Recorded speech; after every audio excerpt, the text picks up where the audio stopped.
Hey, welcome back, welcome back. If this is your first time here, welcome to Utter Lunacy, which is a podcast and a YouTube channel where I mostly talk about African movies and TV shows, but I'm taking a bit of a detour and with this series. So I'll be talking about the stories that we tell about abuse. So I'm looking at what common themes keep popping up in the stories that we tell about abuse. The first part of the series was based on the Sophia and Bumpy story. You can check that out. I did that one a bit differently, sort of listened to the whole podcast and then got like the key things that I felt like keep coming up in these abuse stories and the way that we tell them, and sort of delved into those ones in particular. So, sort of live style, play a clip, talk, play a clip, talk. And I'll be doing that as well this time. The only difference is with that one, it was sequential, I guess I could call it that. And so it sort of followed the story as she told it. This time, not quite the same way. I'll be talking about Joan's story as told to Lynn Ngugi. I think the thumbnail was something about I bought my own wedding ring, and everyone was like, whoa, I gotta listen to that. Or at least I was like, what? So yeah, I listened to it. And it's also a story about abuse. The series will feature 3 different stories. So the first one that I've done on Sophia and Bumpy, and then this one, which is Joan's story as told to Lynn Ngugi, and then the final one will be Njeri Migwi's story as told to Lynn Ngugi and Kalekye Mumo. So yeah, I hope I hope it will be helpful to you. As I started, I'd like to start this the same way I started the first part, which was Sophia and Bumpy's story, just giving you a brief about who I am and why I'm talking about this. So I'm talking about this because I'm really interested in it. Growing up as somebody who is feminine coded means I am at risk of whatever it is other women are at risk for, and so that is something that I've been very concerned about from the time I was a child. This is something that's just living with that risk at all times has influenced and shaped the way that I live my life, and so this is something that's of interest to me from that personal aspect. I am also somebody who, because of my interest in it, I have read widely on abuse and coercive control and that kind of thing. So I'm the kind of person who has right now in my phone academic papers on domestic violence and abuse, and just all the ways in which we have created a society in which women are more vulnerable to abuse because of gender and the hierarchies that we have in place. So that's it. I read widely academic papers, books as well. I have most recently read Landy Bancroft's Why Does He Do That? I have a summary of part 1, a very in-depth summary. So if you don't think you can get a chance to read the book, if you don't think you'll be able to do that, you can check it out. It's very detailed, about maybe an hour something, so not too bad for the whole part 1. I've also read, I'm in the process of reading Evan Stack's Coercive Control. I am done with part 1 of that. I'm sort of in the second part.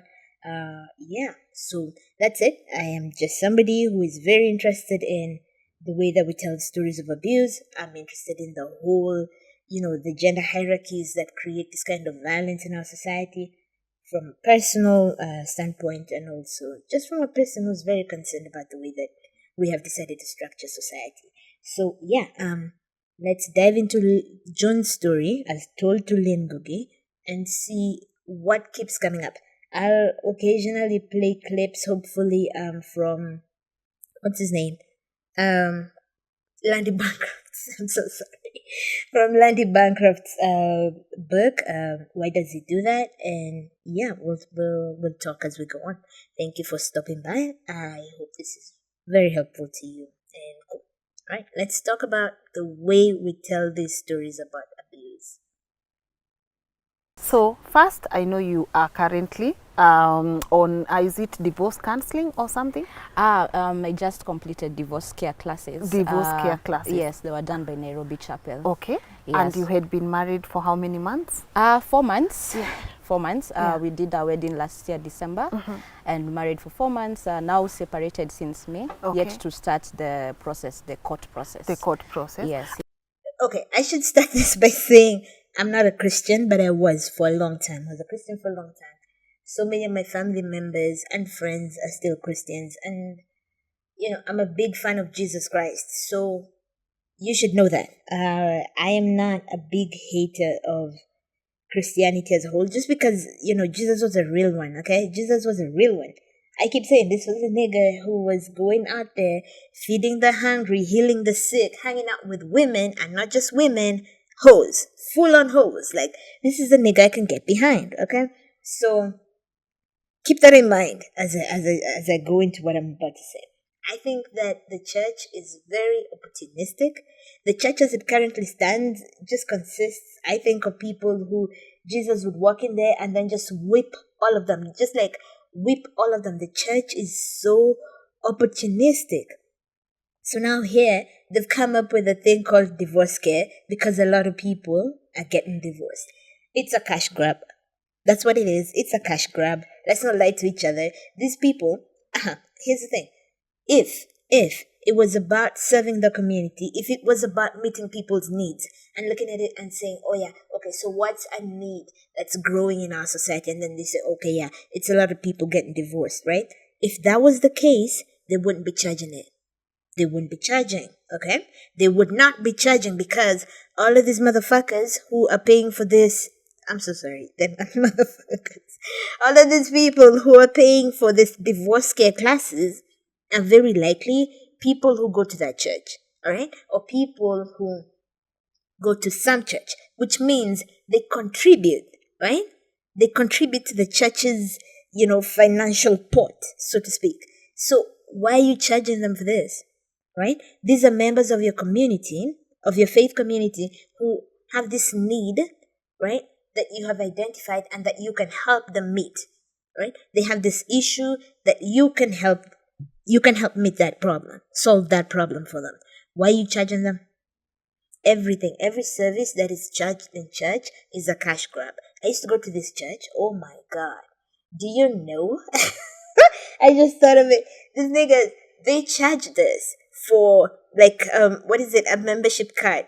What is it, like 50 bob or 100 shillings? And it's like, what are we doing? Like, what is that? And it was like some photocopied thing. It was like a piece of paper. It wasn't even like a card. Like you can say, okay, the church is putting resources into this. They need to pay for this plastic or whatever. It was just like a paper, like a laminated paper. Churches are a cash grab. That's not what Jesus was about. That's all I know. If Jesus was about meeting people's needs, if this was a need, right? And they just wanted to meet it, they would meet it for free. That is why your congregants contribute all this money, tithes and offerings and pastors' gifts and all of these other things. It's why they contribute that, so that if there are needs in this congregation, people's needs are met. And not just in our particular congregation, but in the body of Christ, because you're supposed to be one fucking body, right? Anyway. What do I know? I just love Jesus. I don't love the church at all. I'm not a Christian at all. But Jesus would not have been behind this crew. Jesus would not have been behind them. Okay, sorry. And that's how he passed on. Sorry. Yeah, he got a heart attack.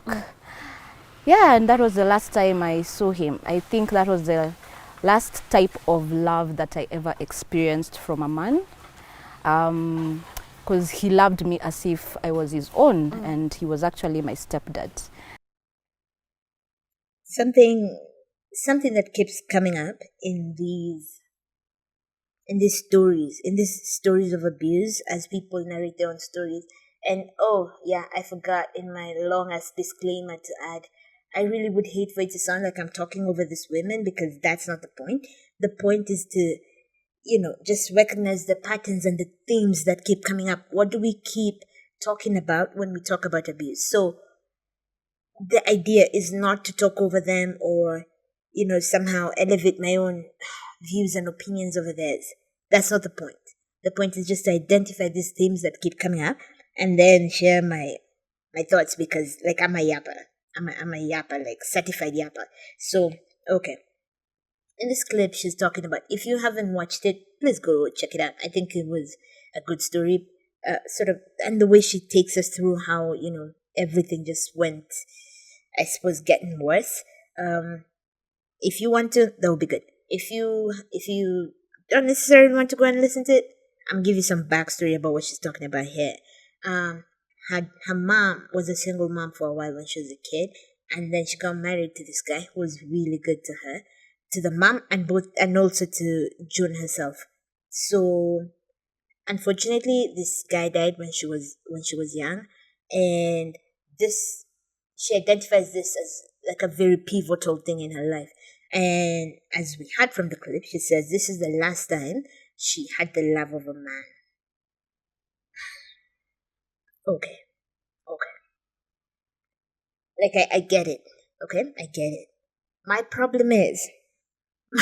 problem is, we live in a society that just ranks men really highly, privileges them, and like everything related to men is good and desirable. And if you don't have it, something is very wrong with your life. So here, there's something special about the love of a man. The only reason we think there's something special about the love of a man, like a father, a husband, a boyfriend, whatever, the only reason we think there's something special about the love of the penis people is because we have elevated them in this society, and the dominant group, the privileged group, they are what we are all supposed to aspire to. Everything masculine is supposed to be what we want, right? And if you don't have a man, you ain't shit. This is a problem, all right? This is a problem. This deliberate elevation of men and everything masculine is a problem. Is it unfortunate that she lost her dad? Would that be a pivotal moment for everyone? Yes, because you lost a loving parent, a loving adult in your life, right? Somebody of consequence, somebody who was good to you. She has good memories of him. That's what you're missing. It's not the fact that he was a man. It's not no. We have to start separating this. This gender binary thing we insist on holding on to is part of why we're not going to be able to address this problem of abuse in relationships. It's truly why we can't address it. As long as we insist on this binary, and this binary has inherent in it this hierarchy that elevates men and subordinates women, as long as we continue to hold on to that, there's nowhere we're going. We're not going to be able to fix the abuse problem that exists between men and women if we insist on these gender binaries. What she missed out on is not the love of a man, right? The way I see it, it's the love of a parent, of an adult who was present and who you have such good memories of, and they were taken from you. They died suddenly. And then your whole life changed from there. It's not the fact that he was a man. God, please, no. It's the fact that he was a loving, caring adult in your life. That's it. There's no special love of a man. The only reason why we think that and continue to frame things like that is because of the elevation of men in our society. That's it.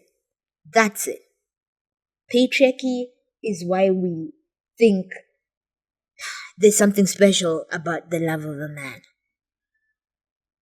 Oh man, I hate it. We started living together very soon. Imagine, after 8 months, I remember. I was very young. I was 20, he was 21. Munajua nini sasa, azim mnaenda mnaanza kuishi pamoja, azim, sincerely speaking.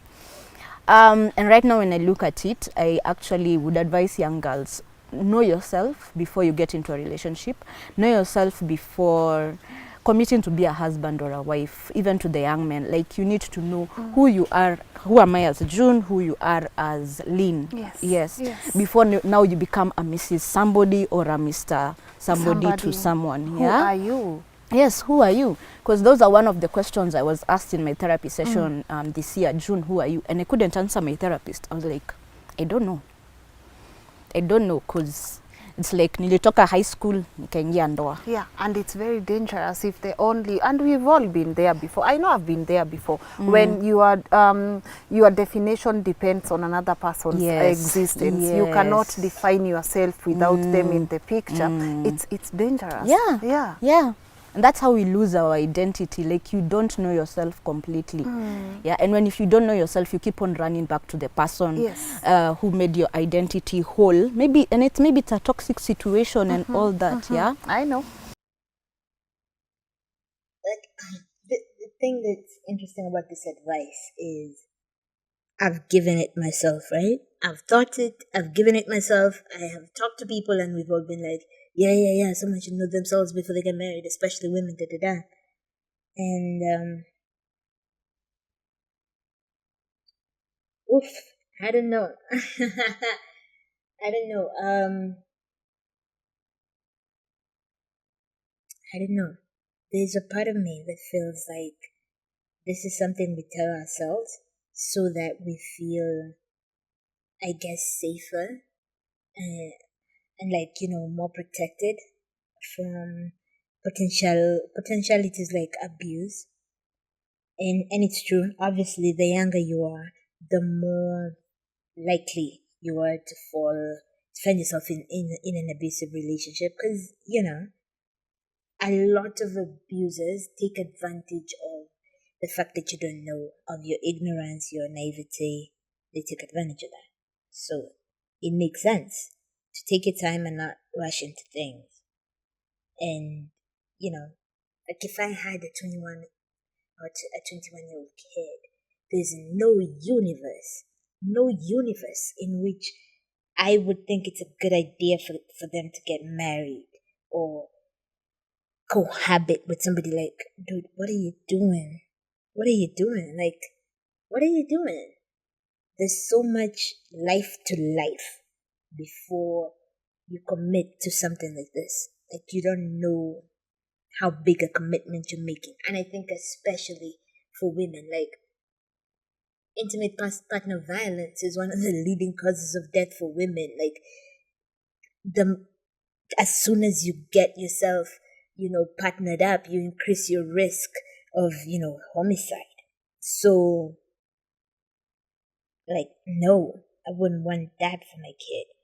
But there's a part of me that feels like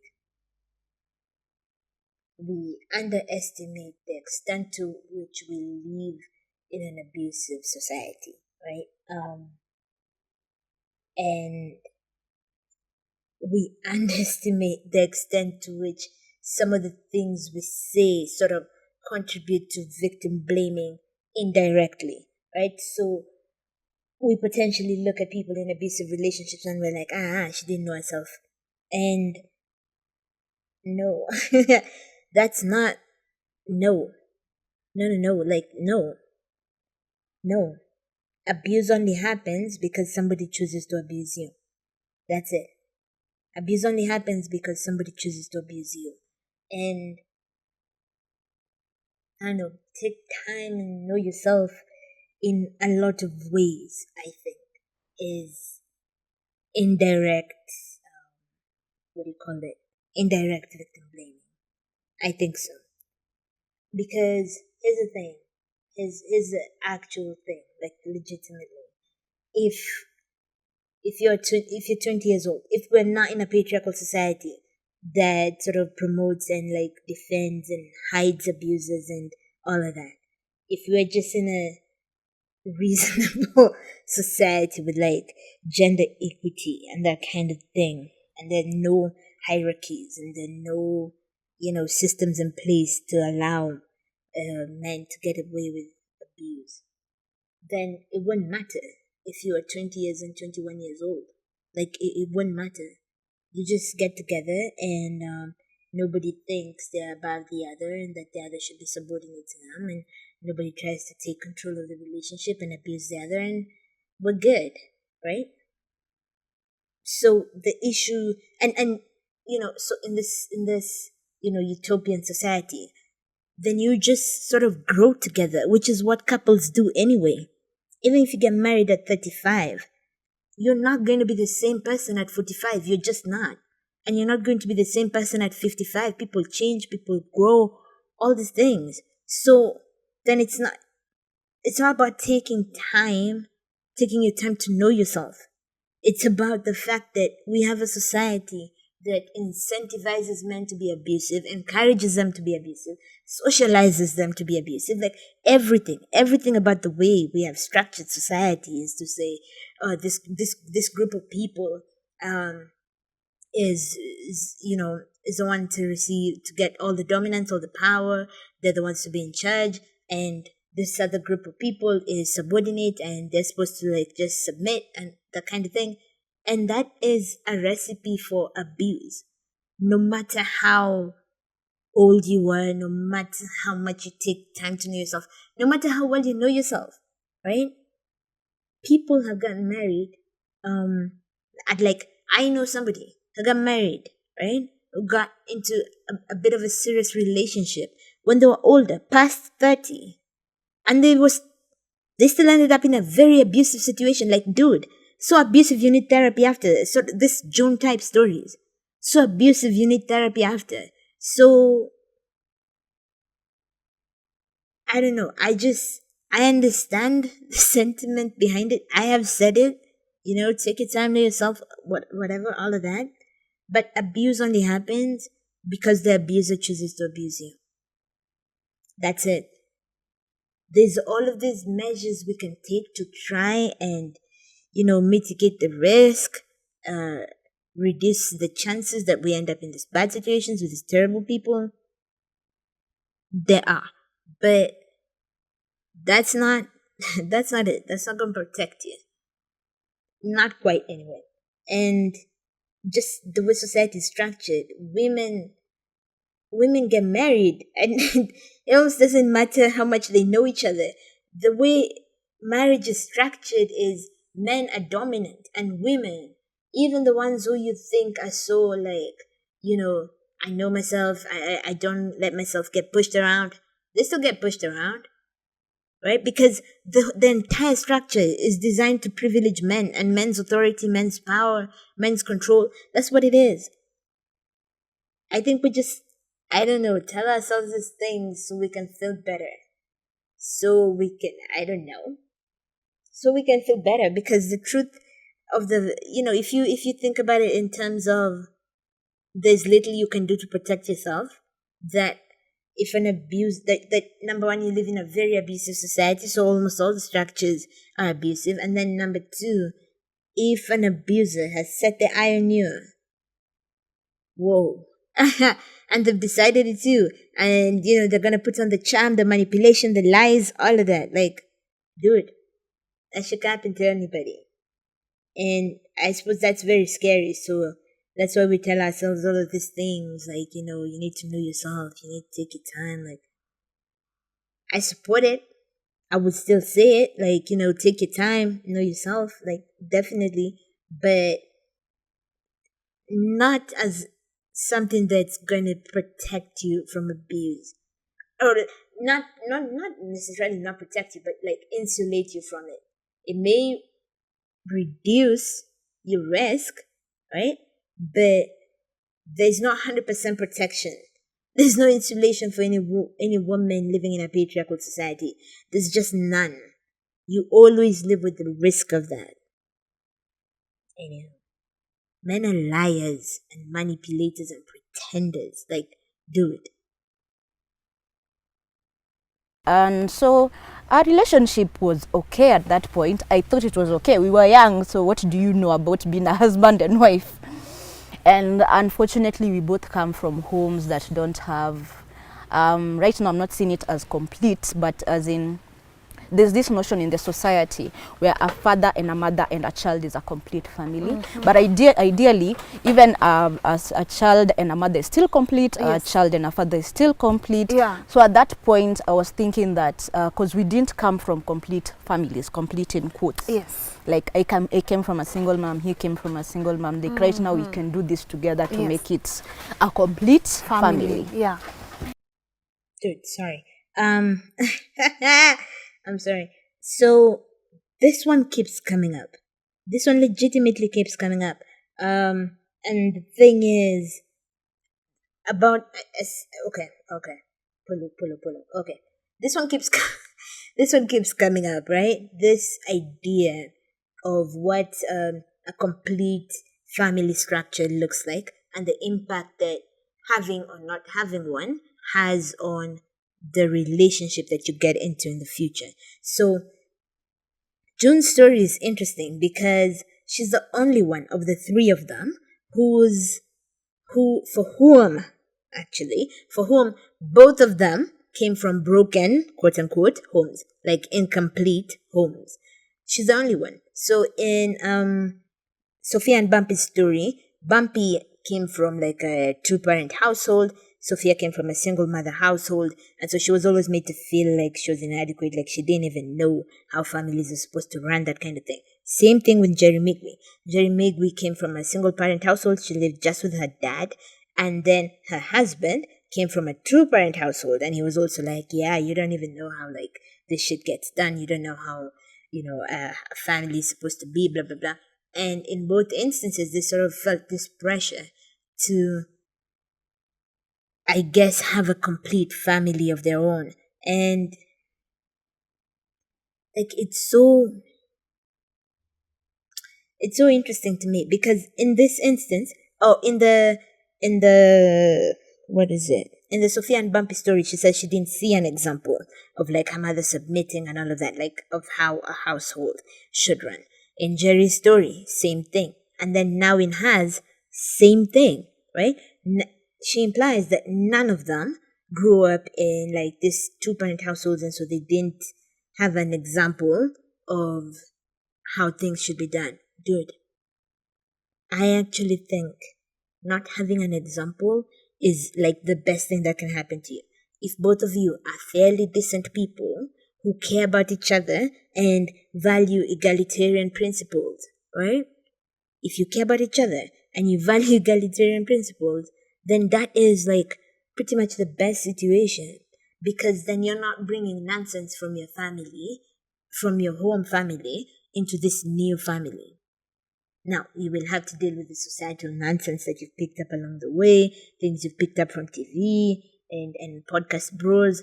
Like, you're going to have to deal with that. But not having seen it, I actually think is a good thing. And consistently people think it's a bad thing that you didn't see this new, what do we call it, nuclear family in play. And I think it's actually pretty much like one of the best things that can happen to you. Because what I think the primary thing the nuclear family teaches you is that men are dominant, men are in charge, men take, they're the final authority and shit. And women, they follow along. They don't cause trouble. Women do majority of the work. The man comes at home, pays the bills, possibly walks in, everybody scatters like, he's a man. And then the women, they do everything else the man doesn't want to do, and they defer to him. He's in charge. That's the primary thing you learn from a nuclear family. I feel like we could do without that lesson. Most of us could. All of us could do without that lesson. No, nobody needed that. Nobody needs that. So now, if you are a person who comes from a single parent home and people are making you feel like you missed out on something, like it's something that, is happening, everybody knows this thing, how it works, and you're the only one who doesn't know how it works, you're lucky.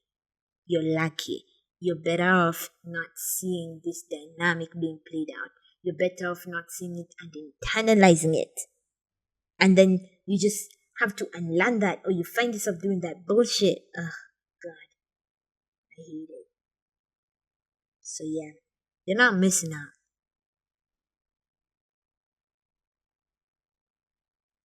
Yeah, so at some point I thought, let's have a baby. Unajua ukikuwa na mtoi, responsibility ita kick in.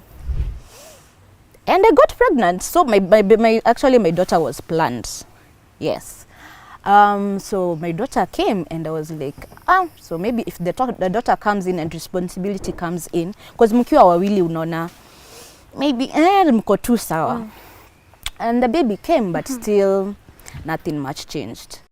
My God. It's been it's been a while since I saw this, and because I was supposed to do this last year. I was supposed to review this June and Lynn last year, and then life happened, and so it's happening this year. And holy cow, I had forgotten that.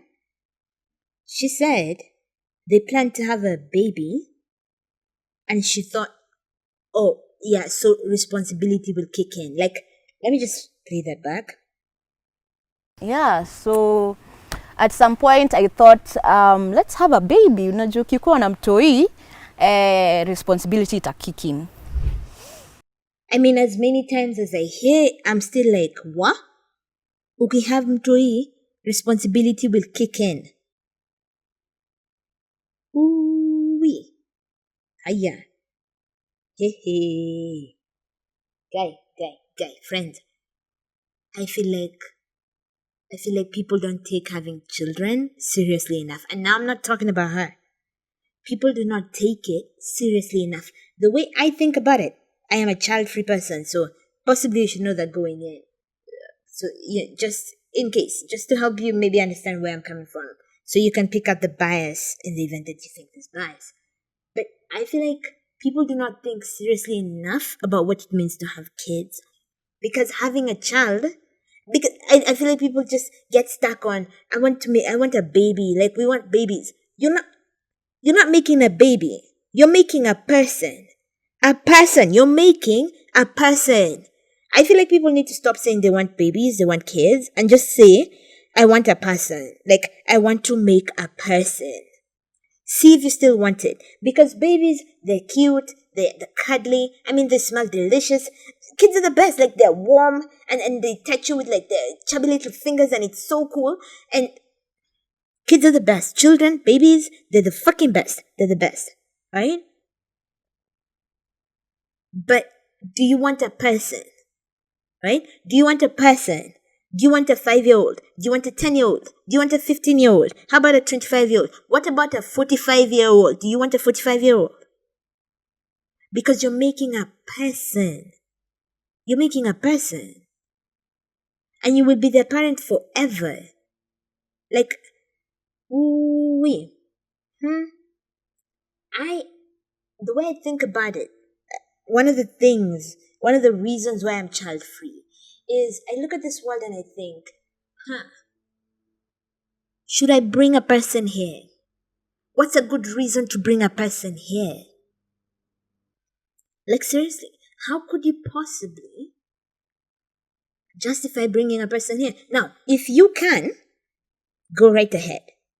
Let nothing stop you. But I feel like that's how we need to be thinking about this. Should you bring a person here in this world? Should you bring a person here? Do you want a person, right? Not a baby, cute and cuddly, and Johnson & Johnson smelling. Not a baby, a person. Because, like, dude, even when you're 50, they're still your kid. Actually, worse, even when they're 50, they're still your kid. Do you want a person? Because I feel like so much of society, like, we don't tell the truth about what it is, what having kids means. It's good women are now coming out and telling us, the hidden, harsh, terrible truths about what it means to have kids, what it means to get married, that whole thing. But I don't think we think about it. Because the amount of responsibility you are taking on, I don't think people think about that. I remember this TikTok video. I don't think I'll be able to find it, but this old man, not an old man, deep Jews, this parent was talking about how he's the one who owes his kid, right? Somebody was like, oh yeah, but what if he becomes like a big NFL champion, or is it basketball? NBA champion, and like, makes a whole, big money, blah, blah, blah. Doesn't he owe you? And the parent was like, what you talking about? Doesn't he owe me? I'm the parent. I owe him. I brought him here. I made him. He did not consent to being brought here. I brought him here. That means I owe him. And I don't think people think about it in those terms. Certainly not in Africa, I think. In a lot of ways here. And I'm going to talk about Kenya, but although I've had it elsewhere as well, we think about children as these people who like are going to owe you. It's like you're doing them a favor. Like, I brought you here, I could take you out. Like, nigga, that has to be brought here? Like, what are you flexing about? Take me out, nigga. You should have took me out, 40 years ago? You should have took me out then. What is this threat? Like, you're not doing anyone a favor by making them. You're creating a responsibility for yourself. That's what you're doing. And do it. I think you need a better reason for having a kid than to make you and your husband responsible. What? What? Woo! Let's say it one more time, just to close it up. Yeah, so at some point I thought, let's have a baby. Unajua ukikuwa na mtoi, responsibility ita kick in. As many times as I hear it, friends. As many times as I hear it. Anywho, alright. And that time, the insecurities grow bigger. And I've come to learn when a man does not have their own, as in they don't have their own shilling, the insecurities grow big and big and big. Compared to someone who has their things in line and has their own money and has everything. Yeah, so when the insecurities grew big, at that point there was even cheating involved. And I would agree also on my side, so it was on both sides. For me, I was looking for, sasa unapanda hii ladder, and now you're seeing other men out there who are also very hardworking, outgoing, as in like goal focused. Goal focused. Yes. And when you come home, you're like, okay. Nini huyu? Okay, let's tusimamia hapo kwanza. Tusimamia hapo. I think it's really good that women are speaking out about the challenges that come with supporting men. I feel like, so we're in a sprinkle sort of timeline, but still a significant number of women, especially working class, low income women, you need 2 incomes to survive.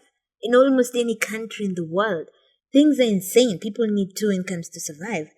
And I don't know, it's really good that women are starting to speak out about the risks that come with that and what that actually looks like on the ground.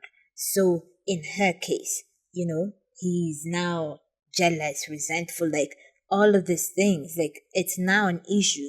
The fact that she earns, at this point, it's not even that she earns more money than him. It's that she's the only one who's bringing money home. And this kinds of things just accelerate and create a very fertile environment for abuse. Very fertile. And then women do this overcompensation because society has told you that, make sure usikuwe na kichwa ngumu when you get money. Oh, sijui, you wear the pants in the office, you don't wear them at home, like all these kinds of things. And so you come back and you start to, submit yourself and like make yourself subservient and try all of these things to make sure that, his manhood is not slighted and he doesn't feel, what is that stupid word, emasculated. Like, yeah, it's a lot. Yeah, so on both sides at that point, a lot of cheating happened on both sides. And at some point, I remember in 2017, we forgave each other and tried to make it work again. but unfortunately it didn't work. And then there's emotional violence, and it even escalated to physical violence. Okay, before we get into the emotional and physical violence, woo, more power to this chick who is in male-dominated fields. Viva. Wakihesabu tunahesabu. I mean, it looks like that's what was happening here. More power to her, man. Like, you can't match, you can't match an abusive man at akihesabu nahesabu. But, they say something about you that you just want, like, oh, niggas are chasing after my ass, but like I'm saying no because I'm married. When he's in the streets, ooh, nigga, let's all be in the streets. Let's all be in these streets. Oh, the separation, dealt with it badly. We dated other people and all that. I don't understand. Why is dating other people during a separation dealing with it badly? I don't get that. I don't get that. Because I would actually think it might be good for you, right? Especially at this point, I don't think the abuse has started. There's just that weirdness and like his jealousy and whatever because she's earning more money. But there's no abuse yet. But I feel like dating other people, especially if you were in an abusive relationship, can show you how bad that other shit was. Cause like, if you're lucky and this new person, this new guy is not abusive, then you're like, wait, what was that? What was that? Why was I putting up with that? Right? Like, oh, it doesn't have to be like that. In a lot of ways, I think women are socialized to just believe that marriages are going to have this, what did that girl call it? A tolerable level of permanent unhappiness. Like, you complain about your marriage or something and people are like, that's marriage, right? Men are always gonna cheat. You can't expect, your husband to do housework. Machali hawako hivyo. Men are not gonna do that. Like, all of these things. And then, maybe you meet somebody else and they're not like that. And then you're like, oh wait, it does not have to be like that. It doesn't have to be the way I've been told. So I do not know. And maybe somebody in the comments can tell me if you know. I don't understand why it's bad that they dated other people during their separation. I don't get that.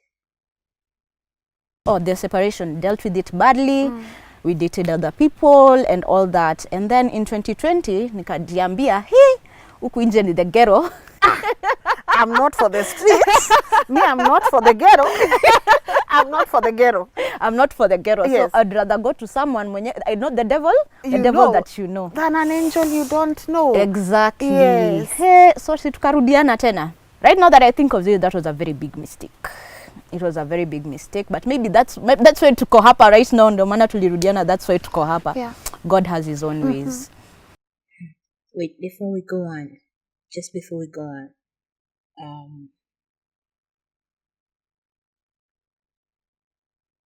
I think it's very sad and unfortunate that a lot of people find God and find religion when things are really bad in their lives.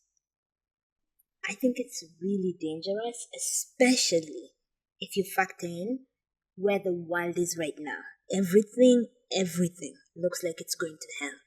And it's like everywhere in the world. Obviously, some other places have a very unfortunate head start. And we're talking about places like Sudan and Congo, which are really bad, like just humanitarian catastrophes completely.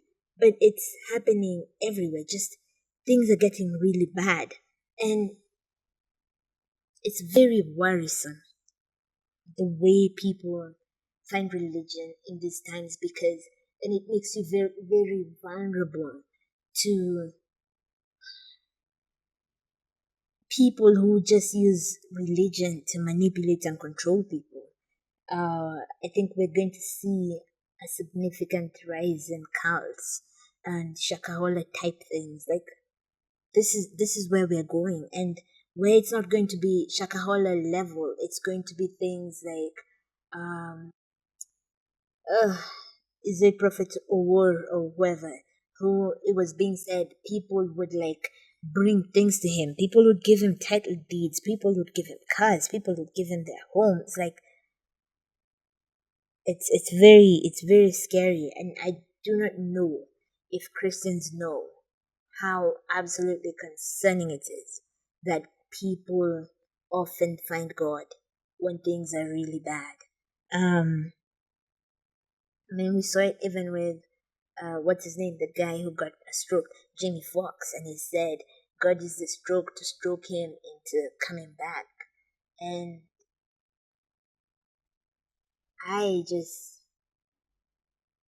it's, in the case of Jamie Foxx, it's a very sad way of viewing the world, right? Of viewing God, that he would need to use such violent, painful means to bring you back. Like, he's God. He could use any means. He could use any means. Like, he could do anything, right? Like, he could just put it in your heart and you could come back. Like, it doesn't have to be terrible things that bring you back. He's God. That's the whole point about being God. Like, all knowing, all powerful, all of that. He could have did anything. And you think he used this absolutely horrible thing to bring you back. And this is sadly the way that religion sort of perpetuates abuse. It's almost like there's something good about having something terrible being done to you. So in her case, she says, something to the effect that, yeah, and like it was bad and like the ghetto and whatever, but that's what brought them here. And that she found God after this episode. And I want Christians, I want us all, all sorts of religious people to think about God. If you're going to worship him, if you're going to follow him, think of him as a good person who wouldn't need to wreck your life in order to bring you back to him. Like, he wouldn't need to do that. He could do anything. He could do anything. You think about any good parent, who would do that to their kid, like absolutely wreck their life so they can come back to them. Like, good parents don't do that, would never do that. And they're not even all powerful. God could use any means, any. I mean, a butterfly could land on your hand and you look at it like this and you're like, fuck. Like, this world is beautiful. Like, God did this. And that brings you back to God. Why isn't that enough?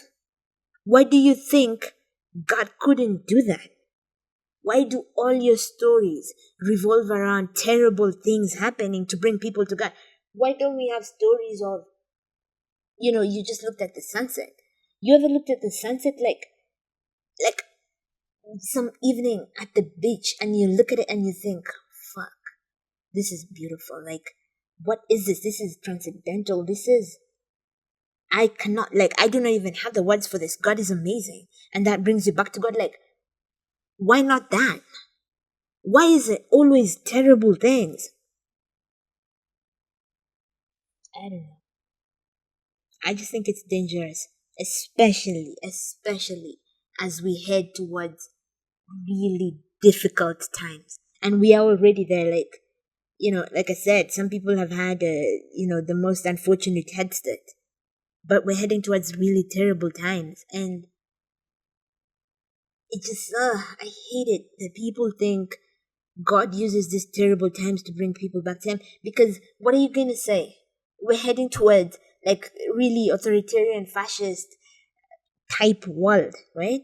Tech bros are talking about the fact that we need some kind of monarchy, authoritarian monarchy to run this shit. They're saying we're going to have to, the social contract that we have in place is going to have to change. The world is heading, right? maybe we're not going to get there, but we're heading towards like really difficult, terrible times. And if you think that God is maybe using that to bring us back to Him, dude, you're going to set us back. Why? Why can't we think about God as using good things to bring us back? If you think about it like that, as God using a terrible thing to bring us back, then you're not incentivized to fight against that thing, to resist. If you think, for example, that God is using the asshole William Ruto to like bring us back to something or like teach us something, where's the incentive to resist him, to fight against him?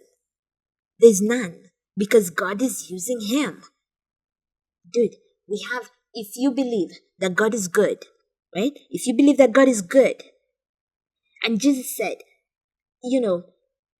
essentially, think about God as your Father. When you pray, you say, Our Father. And He says, even the wicked among you would not give their child stones if they ask for bread. Right? Jesus said that. Like, you have to think about God as being this good Father, this good parent, right? Who would give you bread, who would never, ever give you a stone when you asked for bread.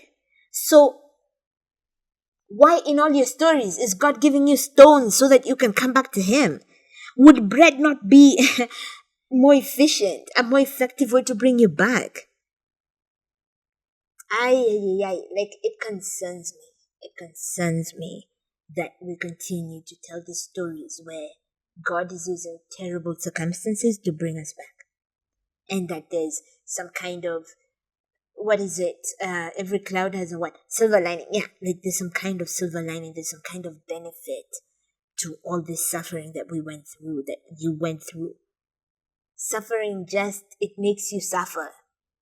There's no greater lesson. You would be better off without the suffering. All suffering does is just make you suffer. It breaks you. And if it doesn't kill you, it just leaves you weaker and traumatized. That's what it does. This idea that God uses suffering and pain to bring us back, we need to move from that. Either God is a good father or He's not. Either God is a good parent or He's not. Or He's not. You have to decide what kind of God you're following. Because Jesus didn't say that. Jesus was like, God would never give you stones. That's what He said. He would never give you stones if you ask for bread. Anyway. So when we got back together, I'd given my life to Christ, and I decided I don't want to do a come we stay anymore. I don't want to do this relationship the way we were doing it 9 years before. We want to do it in a different way and in God's way. So we signed up for marital classes, premarital classes, and we also decided put a date, and that is how December 19th, 2020 was born. That now we do our wedding on that time. Look at that. Another church hassle. Another hassle. So now they've signed up for premarital classes, counseling classes, which you also have to pay for. The church is a racket. That's what it is. It's a hustle and it's a racket and it's a business. And Jesus wasn't about that.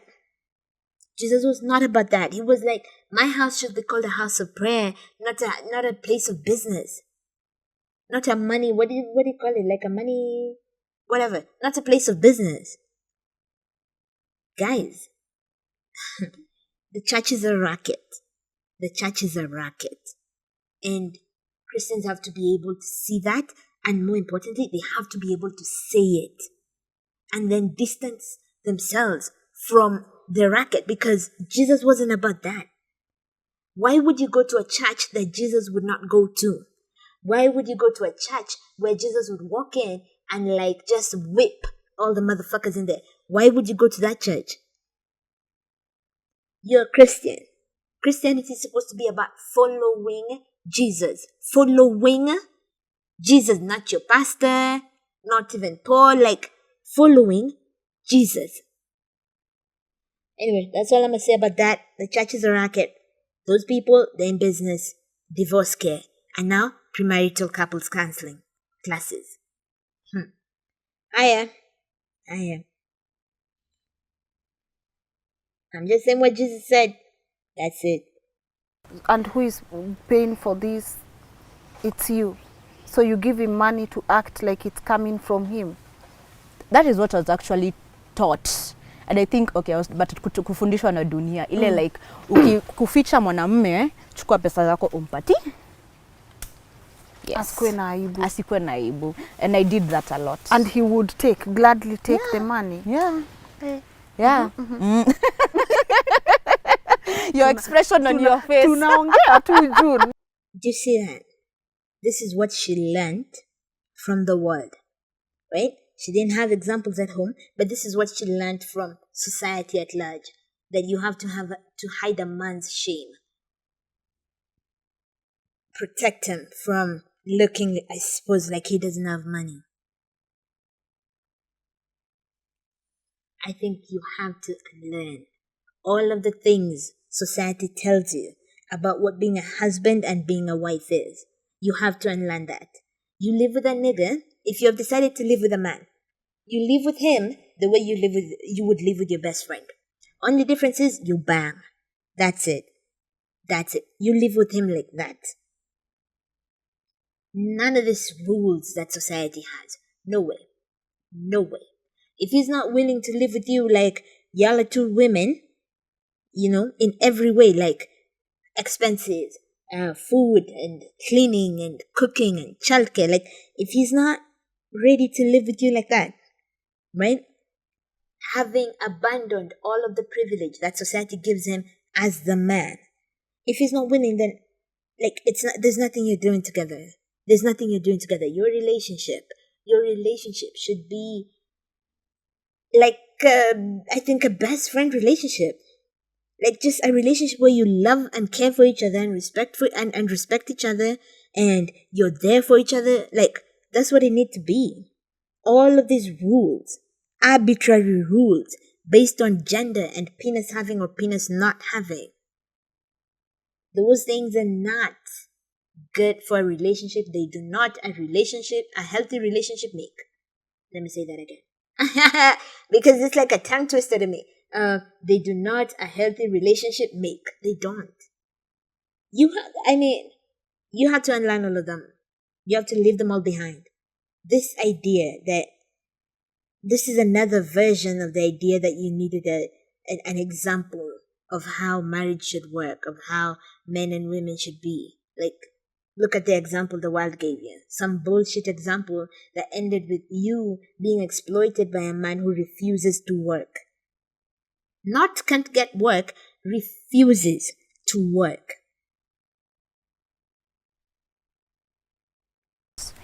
Yeah, and after the wedding, went for a honeymoon. Wasn't a happy one. We actually fought during the honeymoon. Instead of kukua na raha huko nje mna fight. And then we came back, and when we came back, the emotional violence continued.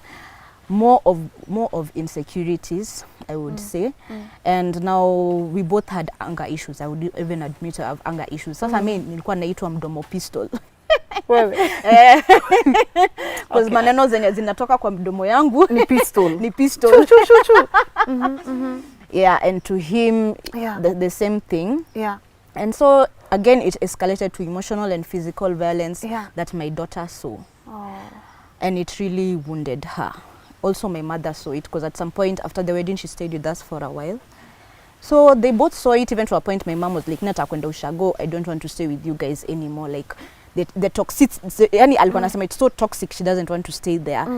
My aunts would call me and tell me like, amesema nataka kwenda nyumbani. One of the things that came clear in the Sophia and Bumpy story, and that's also clear in this one, is how abuse escalates, right? So she says it started out emotional, and then it became physical, and then beyond becoming physical, it's physical in front of her child and in front of her mother. Like this nigger is beating her up in front of her child and in front of her mother. Like, he's not even pretending. You know, motherfuckers pretend when the mothers-in-law are around. And when other people, other adults who would probably judge them are around. They pretend. He's not even pretending. I'm gonna tell you what pisses me the fuck off about this clip and about the rest as well, because it keeps coming up. This is one of those recurrent themes. It pisses me the motherfucking fuck off. She says that they both had anger issues in their relationship and that she was called Mdomo Pistol because, dude, her words could kill you, right? And I'm just like, this pisses me the fuck off because it keeps coming up and coming up and coming up. There are no two responsible parties in abuse. There's no both sides. There's no it takes two. Not when it comes to abuse. It doesn't matter how mdomo pistol your mouth is. It does not matter. He chooses to respond violently. He makes that choice because he could look at you. I mean, why isn't he leaving you? Why isn't he leaving you? Because you call him mdomo pistols, and he could have just looked at you and been like, this bitch is crazy, I'm out. He didn't. He stayed to abuse you. To abuse you. He chose to abuse you. Privately and then publicly in front of your child and in front of your mother. I want us to stop. I want us to really stop with this idea that it always takes two. That there's always both sides to a thing, and that it's two parties. When it's two parties, everyone bears some kind of responsibility. No, fuck no, not when it comes to abuse. Right? In a normal relationship, if a normal relationship ends, we say, you know what? It was two people, so it was things on both ends that led to this relationship not working. Yes, that's fine. In an abusive relationship, there is only one person who bears responsibility for the shit that went down. Do you understand that? How many times must we say this? How many times? Because we keep reinforcing to victims that there's a role they played. And that keeps victims in bondage even longer the more we spot this nonsense. And so this isn't about her. I'm not even talking about her because she's one of our victims, right? She's one of our victims and the things that we say, because now she's saying that as somebody who was victimized. She's like, we both had anger. What? We didn't both have nothing. We did not both have anything. You did not both have anything. Society lied to you that you had a role to play. You did not have a role to play in it. You had no role to play in it. Do you understand that? You didn't. You did not. You did not. It doesn't matter how much of an angry person you are and how mdomo pistol your words are. It does not matter. You did not at any point choose to abuse him. You did not at any point choose to control him, to intimidate him, and not just him, you're also your kid and your mother, to the extent that your mother wanted to leave your house. You didn't choose to do any of that. And then, this calling it a toxic relationship. No. It was an abusive relationship.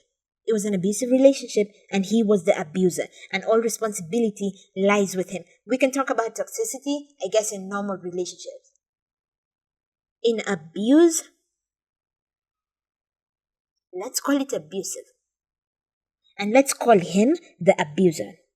The one with whom all responsibility for what went down lies. We have this stupid notion in this society that there's always balance, and it's dumb. There's not always balance. Sometimes it's just one person's fault. And when it comes to abuse, it is the abuser's fault. It doesn't matter what else is wrong with you.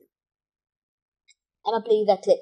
Bancroft, where Bancroft talks about how you don't have to be a good woman to deserve a life free of abuse. Oh, I can't believe I almost forgot it. I'm gonna find it. And 3, he was failing to accept the reality that a woman does not have to be all good in order to have the right to live free of abuse. Can we just listen to that again? Let's hear that again. And 3, he was failing to accept the reality that a woman does not have to be all good in order to have the right to live free of abuse. Did you hear that?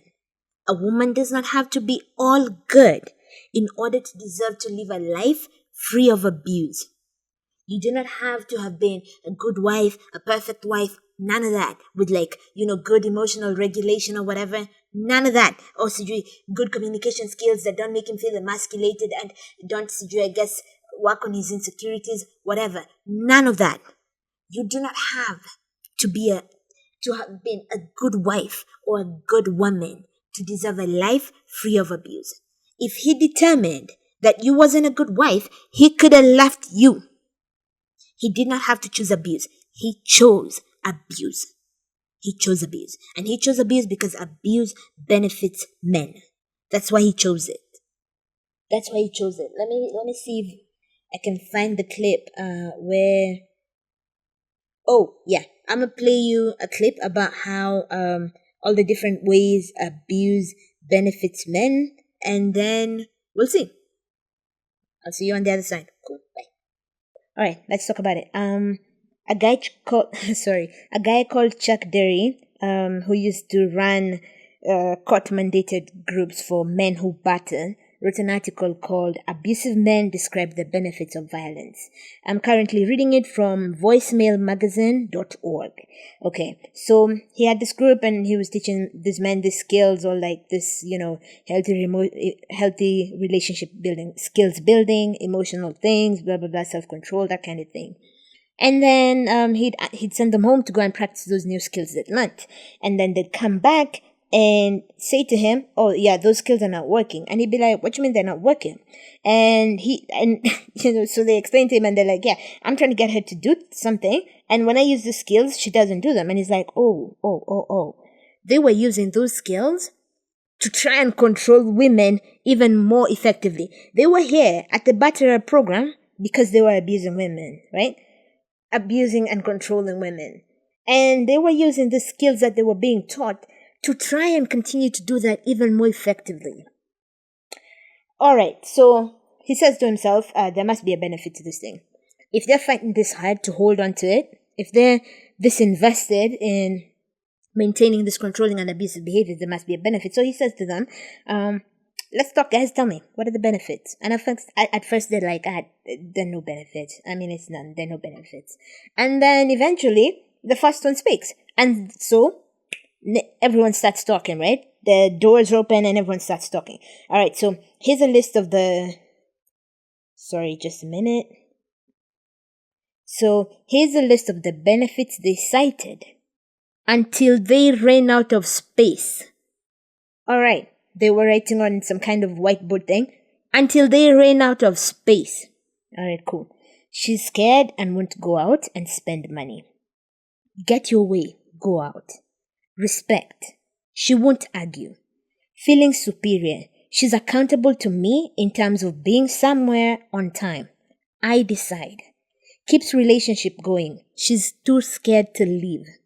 Get the money. Get sex. Total control in decision making. Use money for drugs. Don't have to change for her. Power. Decide where to go as a couple. Who to see. What to wear. Control the children. If she's late, she won't be again. Intimidation. She's scared and can't confront me. Can convince her she's screwing up. She feels less worthy, so defers to my needs and wants. She will look up to me and accept my decisions without an argument. Decide her social life, what she wears, so you can keep your image by how she acts. She's to blame for the battering. She's an object. I get a robot babysitter, maid, sex, food. Ego booster. She tells me I'm great. Bragging rights. If she works, get her money. Get her to quit job so she can take care of the house. Isolate her so friends can't confront me. Decide how money is spent. I'm breadwinner. Buy the toys I want. Take time for myself. She has to depend on me if I break her stuff. I get to know everything. She's a nursemaid. She comforts me. Supper on the table. Invite friends over without her knowing. More work for her. No compromise, more freedom. Don't have to listen to her complaints for not letting her know stuff. She works for me. I don't have to help out. I don't have to hang out with her or kids. Determine what values kids have, who they play with, what school they go to, or getting to ignore the process. Dictating what they need. Food, clothes, recreation, etc. Dictate reality, etc. Kids on my side against her. Kids do what I say. Mold kids / her so that they will help do what I should do. Keeps kids quiet about abuse. Don't have to get up, take out garbage, watch kids, do dishes, get up at night with kids, do laundry, change diapers, clean house, bring kids to appointments or activities, mop floors, clean refrigerator, etc. Answer to nobody. Do what you want when you want to. Get to ignore or deny your history of violence and other irresponsible behavior. Get to write history. Get to determine future. Choose battles and what it will cost her. Proves your superiority. Win all arguments. Don't have to listen to her wishes, complaints, anger, fears, etc. Make the rules, then break them when you want. So she won't get help against you for past beatings because she has no friends to support her and she is confused by my lies. Convince her she's nuts. Convince her she's unattractive. Convince her she's to blame. Convince her she's the problem. I can dump on her, can use kids to spy on mom. Kids won't tell mom what I did. Kids won't disagree with me. Don't have to talk to her. I'm the king of the castle. Can make yourself scarce. Have someone to unload on. Have someone to bitch at. She won't call police. Tell kids don't have to listen to mom. Get her to drop charges. Get her to support me, to her family, my family, cops, judge, SCIP, prosecutors, etc. Get her to admit it's her fault. Okay, that's the benefits, right? That's the benefits. Now, let's talk about the downsides, right? The negative bits of being a person who's this controlling, being this abusive. What are the negative sides? According to this man, right? So this is all they supplied and they wrote a whole whiteboard of it, right? Let's see, the downsides of it. So this is what they listed as the negative bits. You could get arrested, divorce, get protection orders taken against you, adult kids don't invite you to their weddings, and you have to go to groups like this. That's the whole list of disadvantages. That's the whole list. Five things. 1, you could get arrested. 2, you could get divorced. 3, you could get protection orders taken against you. 4, adult kids don't invite you to their weddings. And 5, you may be forced to go to groups like this. Butterer groups. Those are the 5 downsides of being an abusive person. And we have seen the benefits, right? A whole whiteboard of benefits. You tell me, what words could you possibly use to convince somebody to give up a whole whiteboard of benefits for 5, because of 5 measly downsides? No, you tell me. Why would you give up that whole board? What could you possibly say? How could you possibly speak to somebody to convince them to give that up? There is no talking to abusive men. There is no talking to abusive men. You could search, you could do whatever Google searches, you could read books. There is no talking to them because it makes no sense. Nobody would take that stupid deal to leave all of those benefits behind. Nobody would take that stupid deal. It's a dumb deal, right? There's abuse that people never think is abuse, and that's emotional abuse. Yes. What were some of the things that he would do to you that really emotionally kind of made you so vulnerable? He would go to my past. He would go, mainly I would say there was a lot of condemnation.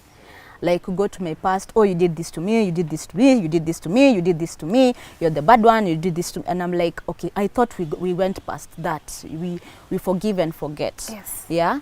I think that's a wonderful question. That's a wonderful question that Lynn Ngugi asks. What exactly was emotional abuse in your relationship? And I feel like so many times when we hear about emotional abuse, it's in relation to men, and how people say, oh, women suffer from physical abuse, physical violence, but men, or a lot of men are in emotionally abusive relationships. And you're like, okay, cool. So what is this emotional abuse? Meanwhile, the emotional abuse is when he does something, his wife calls him out on it. And like, that's emasculating, it's emotionally abusive. Like, what? What? It's purely just that she stood up to you and or confronted you about something. Now it's emotional abuse. I feel like people need to be asked this question that directly. What exactly was the emotional abuse in that relationship? What exactly was it? What exactly was it? And I think especially when it comes to men, because they're the ones who always doubt this. It's like, oh, people talk about how men, how women have to deal with physical abuse.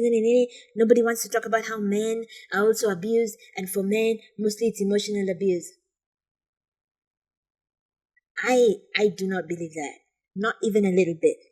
Let me tell you what. At least I remember Bancroft talking about what Bancroft said in relation to emotional abuse, and how for women it's so. Women who have been abused, both physically and emotionally, they live in terror, in fear of their partners. And in the words of Bancroft, I'm just going to ask, where are all these scared, cowed men? Where are they? Where are all these men who are quitting jobs, who are losing relationships, who are not wearing certain clothes because their wives have said, hell no? Where are these men? Where are these men living in fear? Where are they? Where are they? Where are they? They don't exist. They do not exist. To the extent that they do, there's such a low number. The numbers are just inflated so that every time we talk about the physical violence that women are forced to face, we're also forced to bring in, men also deal with emotional violence. Fuck that. Fuck that.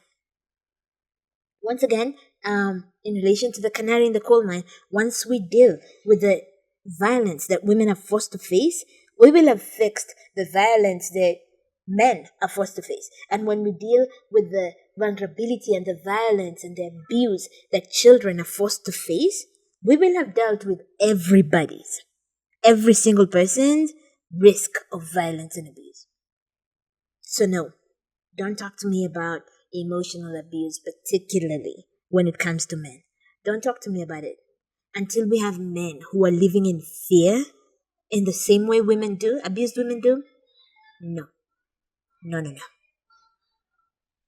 Yeah. So at work, are you talking to your friends or you are putting up a face, Hey. I am very good at putting up a face.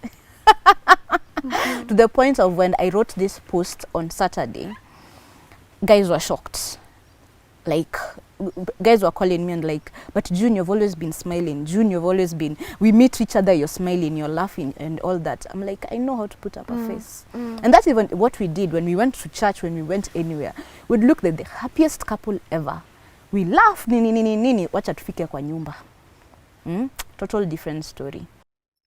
And this is why they call marriage the OG acting gig. Like, nobody can perform like married people.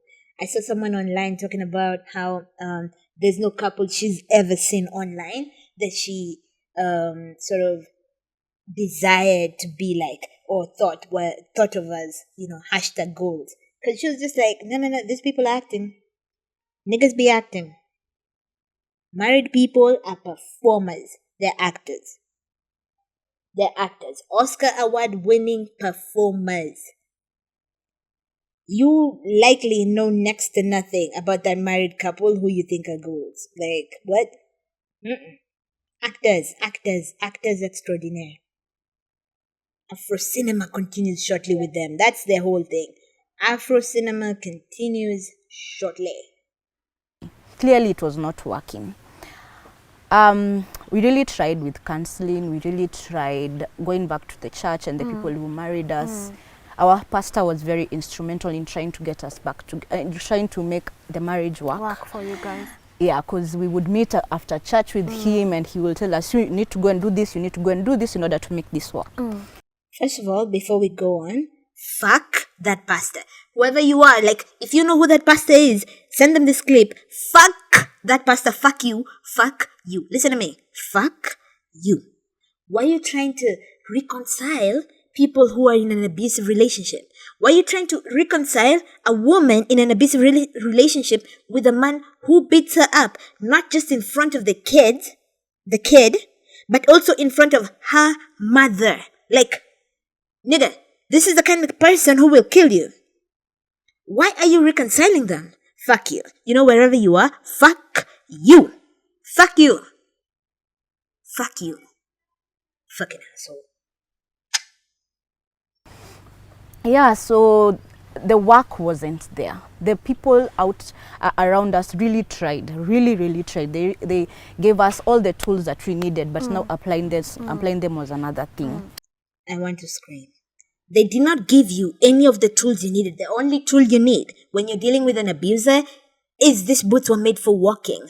That's it. These people were your ops. These people were the problem. What kind of people are trying to reunite you with a man who beats you up? Jesus Christ. Fuck. And then these are the people who think of themselves as people who are following Jesus. You ain't following shit. I don't know who you're following, but it's not Jesus Christ. Oh my God. You are not following Jesus. I don't know who you're following, but what? Reuniting a woman, a young woman with an abuser? Her abuser? Oh my God. Like, This is why people no longer come to that institution. It's why people can't follow you. When I was a kid, and I was talking about this with my sister yesterday, it felt to me like the church was made up of the best people, the kindest, most generous people. But I was a kid, obviously, so like, who knows what I knew? But that's what it looked like, right? That's what it felt like. It felt like the church was made up of really good people. Fast forward to 2024, 2025, and like, we have this stupid church where they're trying to reunite a woman with a man who was beating her up. We have the church in the United States where apparently now empathy is a sin. And you're like, who are these people following? Because it used to be, Jesus was like friend of sinners, friend of like the lowly, the meek and lowly, like helping people. Like that was his whole deal. Rescuing and helping people, freeing people from like, bondage. That was his literal thing. And then now, people claiming to be his followers are trying to return a girl to bondage. Like, Jesus came to free motherfuckers. That's what he came to do.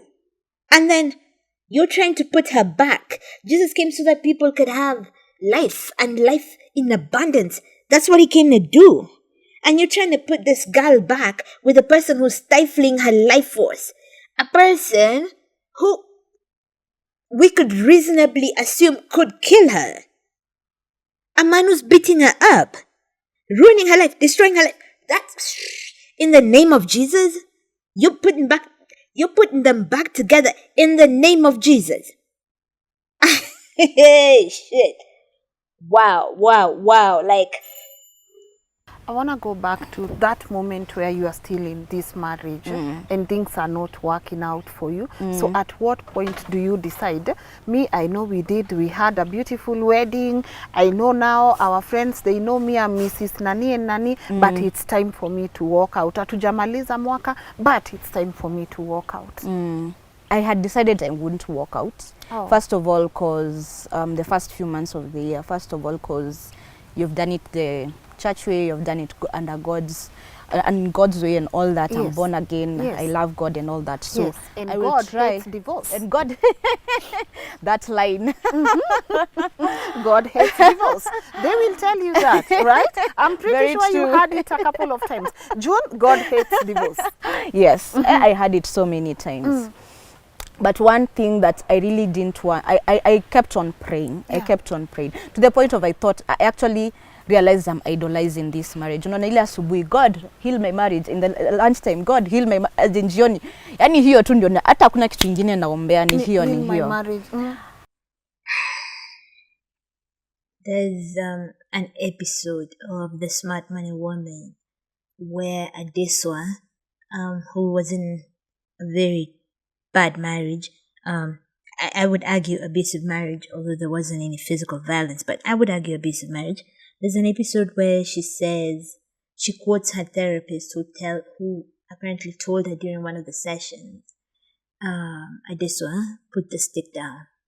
And I often just want to tell Christians, put the stick down. Like, there's this, and I think, for Christians it's even worse. It's like this self-persecution complex. It's this,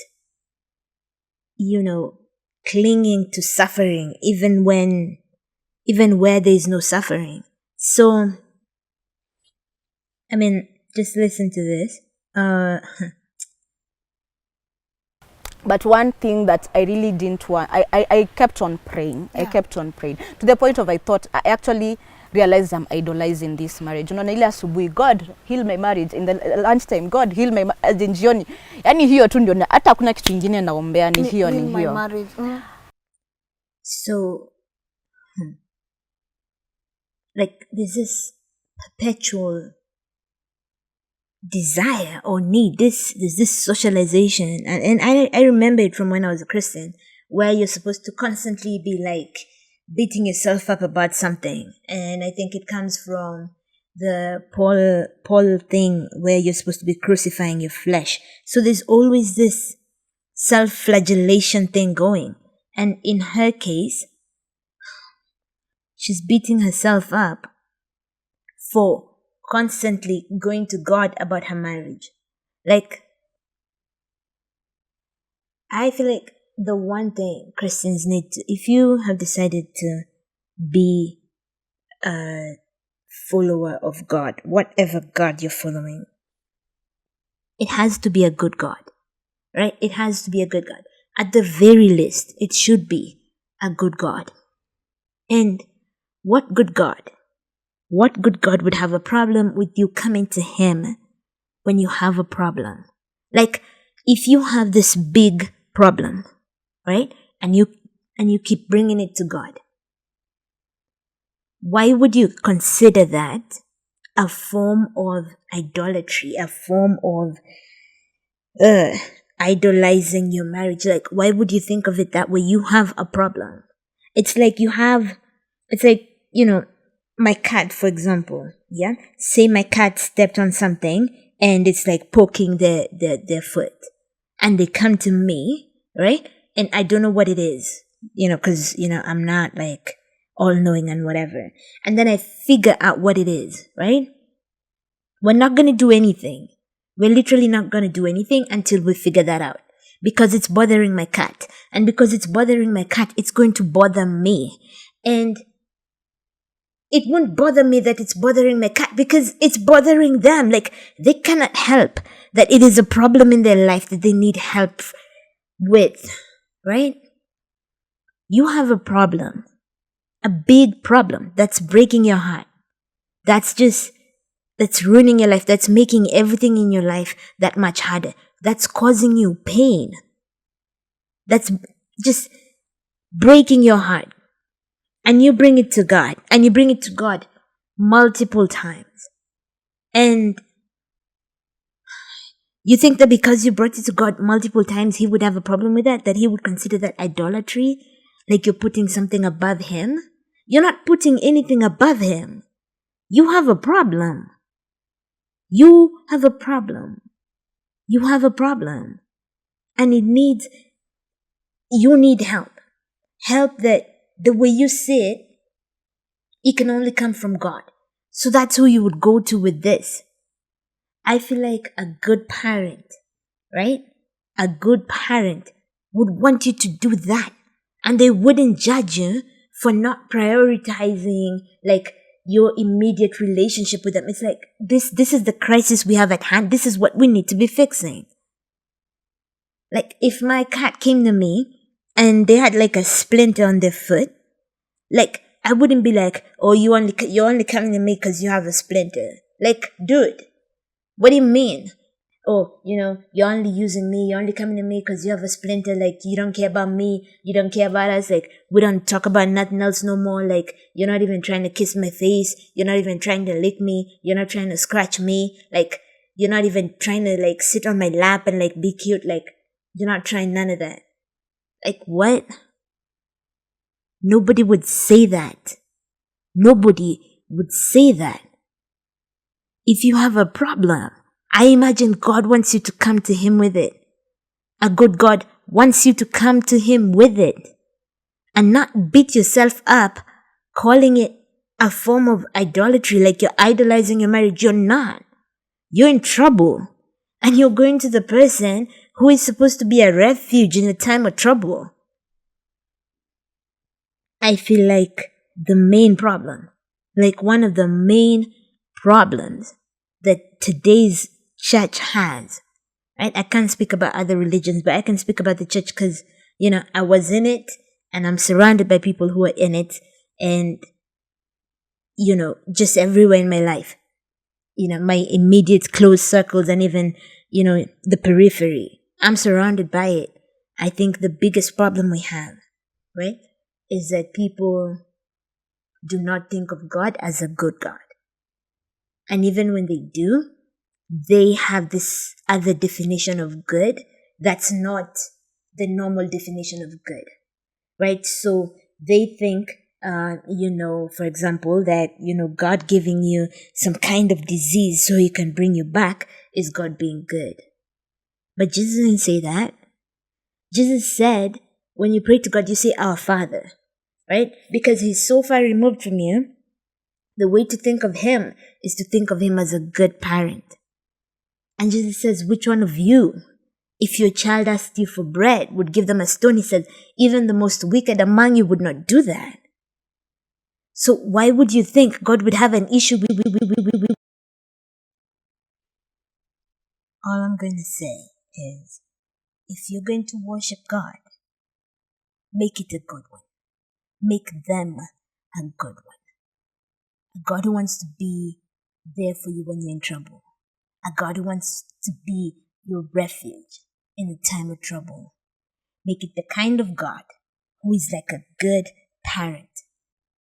Like if my cat came to me and there was a splinter in her foot, there is nothing else we would be doing before we took care of that problem. And it wouldn't be a problem to me. I wouldn't hold it against my cat. A good God, a good parent wants you to come to them when you're in trouble.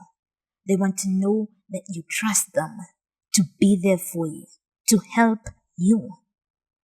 You have to think about God as a good parent. What would a good parent do? A good parent would help you.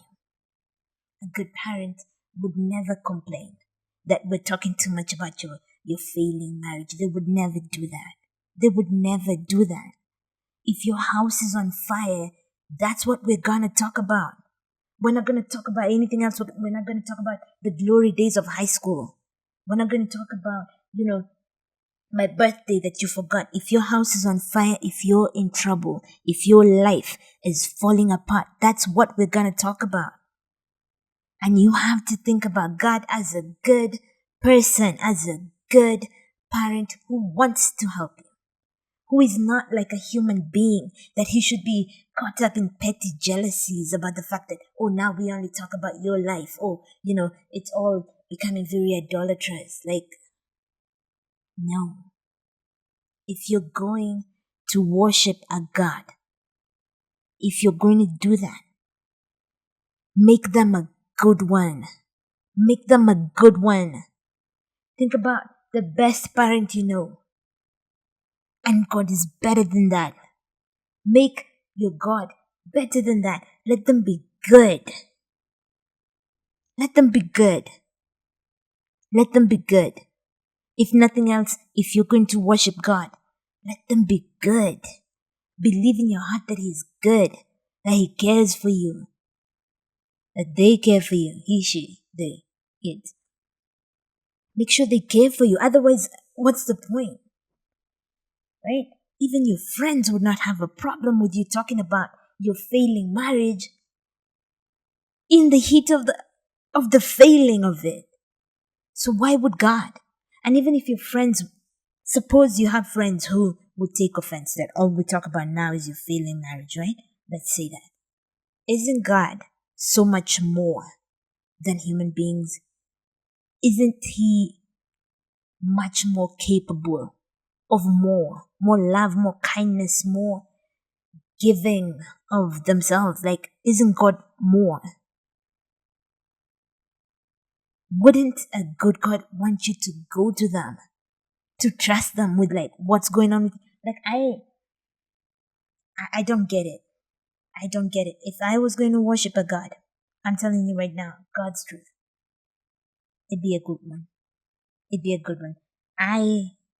When I was a Christian, right, the thing that I imagine I perhaps lost when I stopped being a Christian was the sense that there was a good God that was looking out for me, right? When you're not a Christian, all you have is you, and like you're just winging your life and ruining it as you go along, right? But when you're a Christian or a believer of whatever kind, you believe that there's this entity that's looking out for you, that cares for you, that loves you, that's protecting you. Like if that's not what God is doing for you, what's the point? If God is the one causing you trouble, what are we doing? What are we doing? Anyway, whatever. I guess you get to make God and you get to perceive God however you want, and any day, I'm telling you, I swear to God, any day, whichever God I swear to, but any day, I would choose the conception of God that Jesus presents when He says, you think about God as your Father and a good one. And, even the kind of God who, when you ask for bread, He'll give you bread. Like He says, even the worst parent wouldn't give you a stone. Even the evil ones among you wouldn't give you a stone. God would do so much more. And if I was going to worship a God, any God, it would be that kind of God. Not one who can be caught up in petty jealousies like a human being. Not one who requires me to self-flagellate because I have come to Him with problems. So now I have to beat myself up about the fact that I'm coming to Him with problems and not coming to like praise Him and shit. What? No. Choose a good God. If nothing else, choose a good God. Follow Jesus, right? And the picture of God that Jesus gives us. That's it. You're a Christian, right? Not all of you. A good number of you. Suppose you're a Christian, right? Suppose you're a Christian. You're supposed to be following Jesus. Not Paul, not nobody else, not even Peter, none of that. You're supposed to be following Jesus. Follow Him. And yeah, so I continued praying, trying to work it out, having these counselors, having our leaders in church trying to help us. But I think ilifika mwisho when I found out there was another lady in the picture. And yeah, it was an ex. And I think that was my turning point. Like, I can't be doing all this. I can't be the one providing, loving you, going out there for counseling. I have changed. You can clearly see I have changed. I have done everything in my might to make our relationship work. I'm financing your lifestyle. Yes, and now there is another lady in the picture. How do you do that to me? how do you do that to me? And at the same time, remember, the emotional abuse was about a lot of condemnation of what I had done in the past. So that really hit me to the core. And yeah, that was my turning point. Because I keep on saying, if I didn't find out about that other lady, I would still be there. Whoa. That clip it's very sad to me. But first, anyway, let's first do good faith argument of what's happening. So she says she left because she found out that he was being unfaithful, he was cheating, and that she often says if she hadn't found out about this other woman, she probably would still be married. And a part of me wants to think, wants to consider this the camel that finally broke the camel's back. Just, like this is the final thing. And sometimes it's a big thing, sometimes it's something that looks insignificant that sort of changes the entire game, right? And so maybe a part of me wants to believe that that's what this is, although that's not what she's saying. She's saying, it's the infidelity. While she was trying so hard, while she was doing all of these things, she's supporting them. She's going for all this counseling and therapy, whatever things that are being organized by the church and whomever else. And she's doing all of these things to try and work on their relationship, make it work. And he's just out there in the streets fucking everyone who let him. So she was like, fuck him. What's sad to me, what's really sad to me, is that the infidelity was a bigger problem than the abuse. Abuse that was emotional and physical. And somehow, infidelity is a bigger problem. It's so fucking sad. It's so sad, because there's a lot of ways in which I feel like until recently, abuse wasn't considered such a big deal. It was an internal family matter that would be sorted out, right? Like people would come, and I've seen it happen. I've seen it happen too many times to count, and I think that's part of why, I was radicalized even as a child. I was like, fuck them niggas, bro. So, for a long time, it used to be settled by, you bring either church people or you bring family elders and they talk to him and they're like, stop beating her up. And it's not stop beating her up. It's like, what have you been doing that's making him do this shit? And then you say, sometimes I argue back, and they're like, you know what? Like, don't argue back. Yeah, and then they tell him, don't beat her up. And then, yeah, I guess that's sorted. So, for a long time, it wasn't serious. And for a very long time, abuse wasn't taken seriously.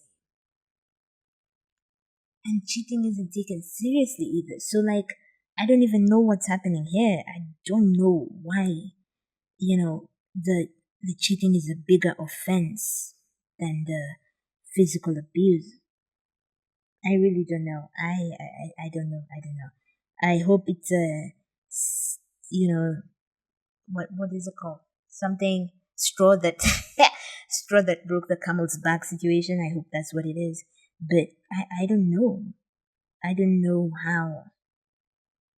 how cheating is a bigger offense than physical violence. I really don't know.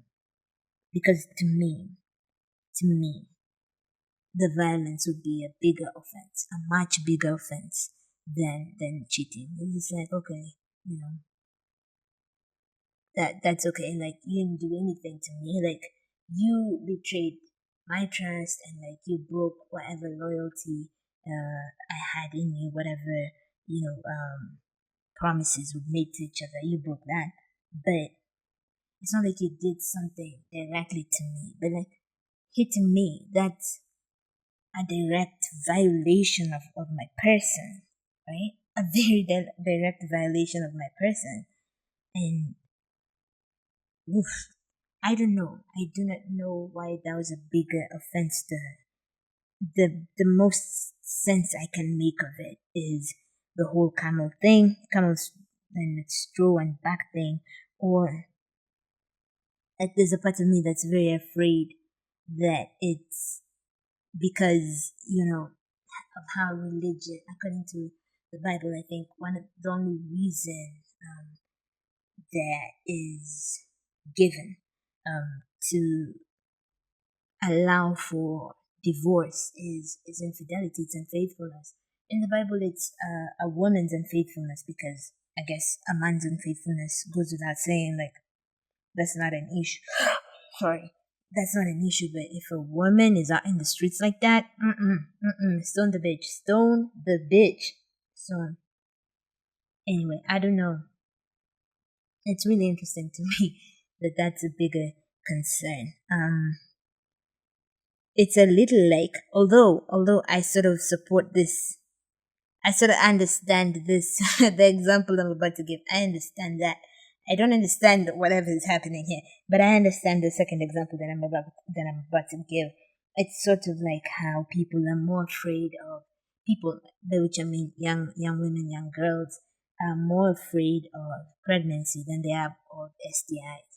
And like, it's some serious STIs out there, your chlamydias, your gonorrheas, your herpes, like some really serious shit. You could get HIV, and if you don't get treatment for that, like, you could just proceed to become full-blown AIDS, and like it could be really bad. There was a time when there was a shortage of HIV medication, and a friend of mine who works in the medical space was telling me about how, what an immediate impact it had on people's lives, because you need to take the ARVs consistently, and if they're not in the market, you're in trouble.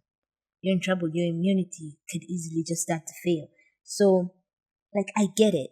Yeah. So, I mean, in theory, people should be more afraid of STIs. Women and girls should be more afraid of STIs. But I can tell you, even when I was much younger, I was more afraid of pregnancy.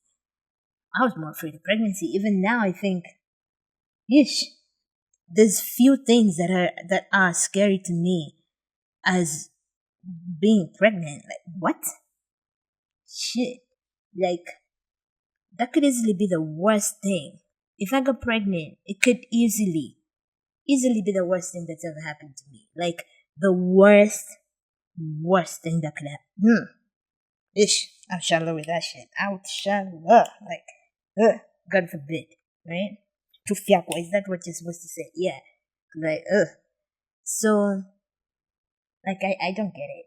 I get the whole pregnancy STI thing, because, like, a kid could ruin your life. Like, all an STI will do is, like, make you real uncomfortable and maybe kill you. But a kid will do more than kill you. They'll ruin your life. So, okay, let me say an unplanned kid. How about that? An unplanned, unwanted kid. Whatever. Anyway, I don't get it. If you understand why cheating is a bigger offense than abuse, please let me know. Like, if you have an idea about why somebody would think that, let me know in the comments, okay? Cool. Thank you.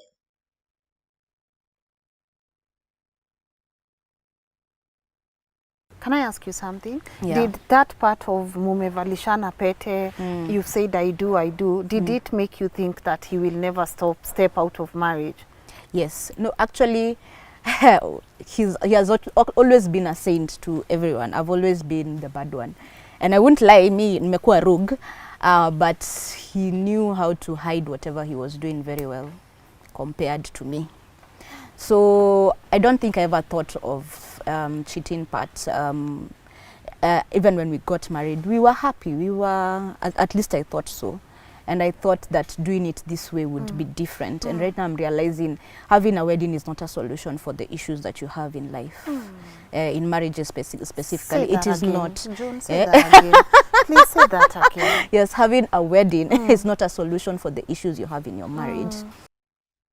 I have nothing to add to that, and I support it, right? I completely support those sentiments.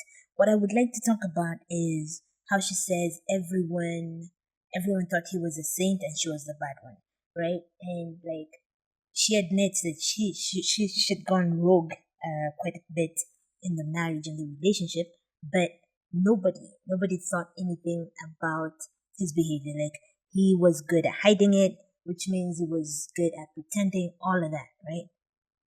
And this is how abuse works. So many relationships where the man is abusive. People look at the woman and they're like, dude, this is you. Like, you're doing too much, right? Like, they look at the man and they're like, what do you mean? Like, this guy, we know him. Like, he's a really good guy. And this is a trick that abusers use. They, they sort of, Bancroft, Bancroft said this thing about how abusers can't be like their real selves with everybody. Like, they can't be their terrible, manipulating, controlling selves with everybody. They have to have like a body of people who think that they're good, right? Who have this different image of them. And so what that does is it makes you hesitant to tell people about what he's doing, because nobody's going to believe you. Number one, nobody's going to believe you. So you know that no one will believe you. Second, it just makes it harder for you to go out there and tell people anything, because he's the good guy and you're the bad guy. And this often happens with like women who are very, I think I can use the word vocal. So like if you're outspoken, if you push back on the things that he does, and she says of herself, she says she was a pistol. So like everyone knows like this chick, she's not like doing the submissive, good wife, quiet girl things. Like she's loud, all of that, and everyone's like, that guy, Aki is so nice. Amekaliwa, Aki nani, she does this, she does that, and I feel like if you if you find yourself thinking this about any couple, like heterosexual couple, like you need to reconsider. You need to look again at what is before you. Abusers, they pretend. They cannot be terrible with everyone because they need a base of people who are going to say, no, not me. Aki, he's the best. Like, he's so kind, he's so gentle, he's so nice. I mean, think about almost all of the cases that we've had with Me Too. People came out and, women came out and they said, oh, this man did this man did that. And inevitably, other women came out and said, what you talking about? Like, this is the most gentlemanly person. He is kind. Like, he's not even like those other niggas. Like, he's good. And so now people are like, who's telling the truth? They're both telling the truth. Because abusers pretend. Men pretend. They cannot be the same with everybody. Alright? The way most men are with their wives, they're not like that with anybody else in the entire world. This is one person who, he's the head of, the territory. He's the head of that domain. The way patriarchy is set up, it gives, every man, a small domain where they're in charge, where they're the little ruler, the little head, they're the king, right? And the way men are in their homes, where it's their domain, where they're the leader, where they're the head, they're almost not like that anywhere else, because there's nowhere else where they have that kind of dominion, where they have that kind of power, that kind of control. And so nobody knows the man that a wife knows, right? The wife knows a man that nearly almost nobody else knows, because here he can be himself. Here he doesn't pretend. It's like the whole what's her name? Ooh, she died recently. And she had like the best afro, and she had this Nikki Giovanni. Yay! It came back to me. I was afraid it wouldn't. In this conversation that Nikki Giovanni has with James Baldwin, and James Baldwin is talking about how black men, and they're both talking about how black men will not stand up for themselves out there, and like their boss is horrible to them, everybody's horrible to them, and then they come and they're horrible to their wives. And Jimmy says, like he has to be himself somewhere. He can't be out there performing all day, like saying yes sir and whatever to people who are racist to him, a boss who's mean to him, all of that, and then come at home and still like perform this goodness, this niceness. And Nikki Giovanni is like, why not? Why not? Because I love you, I get the worst of you. you try with all of these people, right, to present whatever image it is where you're not horrible to them, but because I love you, right, you don't pretend with me. I get only the worst of you. And I feel like this is most women in most relationships. They just get the worst of the guy. And so everyone else is like, oh man, he's the best. Like, and she's like, what are you talking about? Like, I think this is part of what is almost, it's almost a form of gaslighting for women, because it's like, it's telling them that their reality is not, it's not real. It's not the truth. Like, everything that's happening, everything they're seeing is not real. Like, that's not what's happening, but it is. But it is. Men will pretend with everybody, but their wife. Because she loves him, she gets the worst. And so I believe this chick. I believe 100%. Everybody thought she was the worst, and everybody thought he was great. And so to them, she was a problem in their relationship, not him. That's how abusers work. This is almost textbook abuse. They pretend. They pretend so that you look like the bad guy, and people think they're the good guy. And yeah, I told him to leave, and he left. I really broke during that time. It was May this year. Immediately he left, I think I called so many of my friends. I live in Thika. So my friends will drive all the way and come and see me because I was really breaking. Yes, I told him to leave, but the reality sinks in. Your marriage is done. It is done. As in, like, you don't expect yourself to be there, especially after 4 months of doing a grand wedding. You're like, how come? Yeah, so I really sank and had suicidal thoughts and started having anxiety attacks, and I couldn't sleep. So they went on for a while. It's my friends who convinced me to go to hospital. If I didn't go to hospital, I don't know what. Let me just say, I think this chick, legend. Like, I have so much respect for her, I cannot believe it. Because, let me tell you, only a special kind of woman, a special kind of person, a special kind of woman, in a society that says God hates divorce, in a society that says when, that the marriage, the home is built by the woman, and so if it's failing, it's her, in a society that says things like abuse and cheating, like they're not a big deal, like we can work through them, in a society that says all of that, for a woman to be like, yeah, I'm leaving, I'm ending this, like this, it's over, after 4 months, 4 months after a grand wedding. Like, dude, this woman, brave, a true legend. Like, dude, respect, because this is not something an ordinary person could do. Like, I don't even know if I could do it. Like, I'm hearing a story and I'm like, could I do it after 4 months of a grand wedding? Like, we didn't go to the AG or nothing. Like, dude, we brought my grandmother in, right? We brought everybody, cakes and tents and like, Mama Kanisa, all the women who shall go dancing. Like, we did it all. And then after 4 months, it's like, yeah, guys, we called it quits. And then they're like, oh wait, is he living? Like, is he the one living? And then you're like, no, I'm the one who told him to go. And everybody's like, what? You did what? Like, I stand a legend, and this chick, legend. Like, dude, respect. Like, if I had a hat, I'd take it off for her. And I don't take off a hat for nothing. Like, I don't even take off my hat when I walk into a church.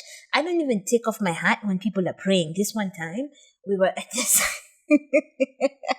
family ceremony, and somebody was like tapping ass to take off our hats because people were praying. And I was like, listen, God can see me with my hat, without my hat. Like, he doesn't care about that. What kind of God cares about hats?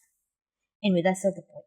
I stand a legend. This chick, like, mad respect for her. She's legend. Shush. Oh, wait. Oh, I can't believe I almost forgot. Damn. Your friends are where it's at. Your friends are where it's at. All of society tries to tell us that the relationship that matters most, that is of most consequence, is the one that involves a penis person who you're banging. And it's like, no, no, no, no, no, no. The most important relationship of your life, right? Besides, potentially for a number of people, besides the family, your family of origin, is your friends. Nobody comes through for you like your friends.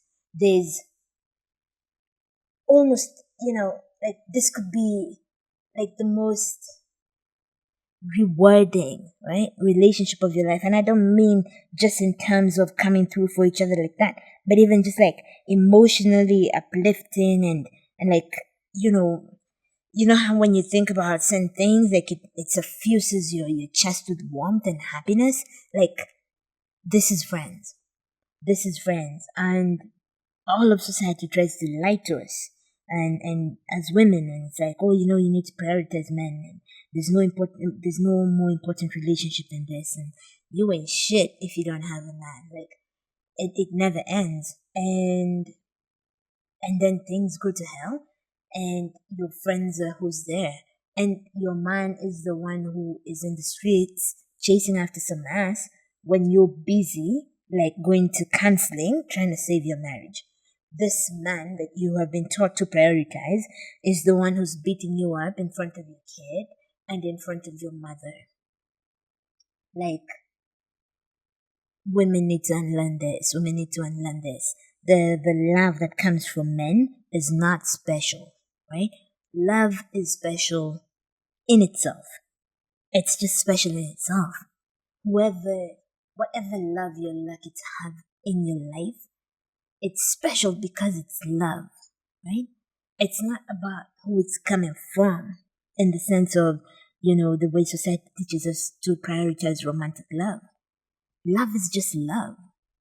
It's special because it's love, and you don't earn it, and you just get lucky, and it's just good. And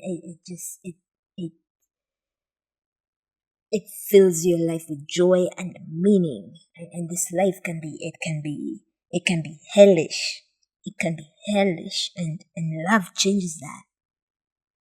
Love makes it a little more worthwhile, right? A little better, a little worth it. So I think we should all just be in the business of rejecting this idea that there's something particularly special about love and like appreciation and respect and acceptance and all of those things. Like, there's something special about them when they come from men. No. No. No. Those things are special because they're special. And whoever you get them from, they're just as good. You do not need all of these things to come from a man. The reason you think you do, and the reason you feel like you're at a loss when you don't have all of this love and appreciation and like respect, whatever, when it comes from men, the reason you feel like you're missing out on something is because all of society has taught you to value these things when they come from men. They're just as valuable when they come from women. They're just as valuable when they come from children. They're just as valuable when they come from your parents. They're valuable because they're valuable. To be valued, that's the game. That's what it is. That's the prize, right? That's it. It doesn't matter if the person has a penis or not. Like, that's not what makes it valuable. Reject this patriarchal conditioning that says things are only valuable when they come from men. Oh, a family is only complete, if there's a penis person in it. Like, what? No. No. A family is complete when we say it's complete. As long as this is a place where people feel loved and they feel seen and they have, like room to just be themselves and they're accepted right? And people care for each other. As long as we have that, this family is complete. It doesn't need a penis person. It doesn't need to follow whatever nuclear formula we've been taught. It doesn't need any of that. We really need to just reject this patriarchal conditioning, this hierarchy that values all things masculine and penis related, penis adjacent, more than other things that are, especially vagina related. Like, fuck that. Fuck that. Relationships matter because those people matter. And they love us and they care for us. And we love and care for them back. That's what matters. The penis having and not having, it's inconsequential. So I really had so many suicidal thoughts.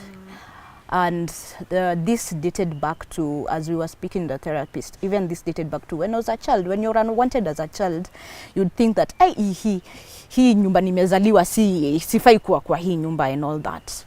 So now they were amplified right now that I was an adult, and I'm thinking, manze God, nimepitia mashida nikiwa mtoi, hata nikiwa mtu mzima napitia mashida. What is happening? I thought I am your child. Yeah, so I really sank and had suicidal thoughts. Let's just pause there for a moment. I hope that what I say doesn't ruin the next segment for us, because I haven't listened to this thing in forever, so I don't even know what's coming next. But I sort of want to talk about up to there, where she says and it's really sad how bad her childhood was and how she felt rejected and unwanted as she was being tossed around all the relatives, and that's, my God, it's terrible. It's devastating. What I would like to talk about is how she says, she had a difficult childhood, and then now she was also struggling again as an adult, and she's like, but God, I thought I was your child, right? Why is this happening to me?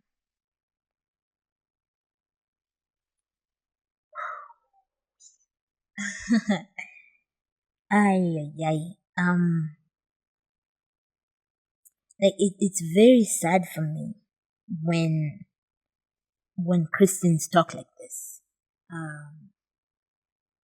It's very sad for me because it's this idea that because I am your child, right? That because I am your child, the rules are sort of different from me. That I get special protection under these terrible conditions.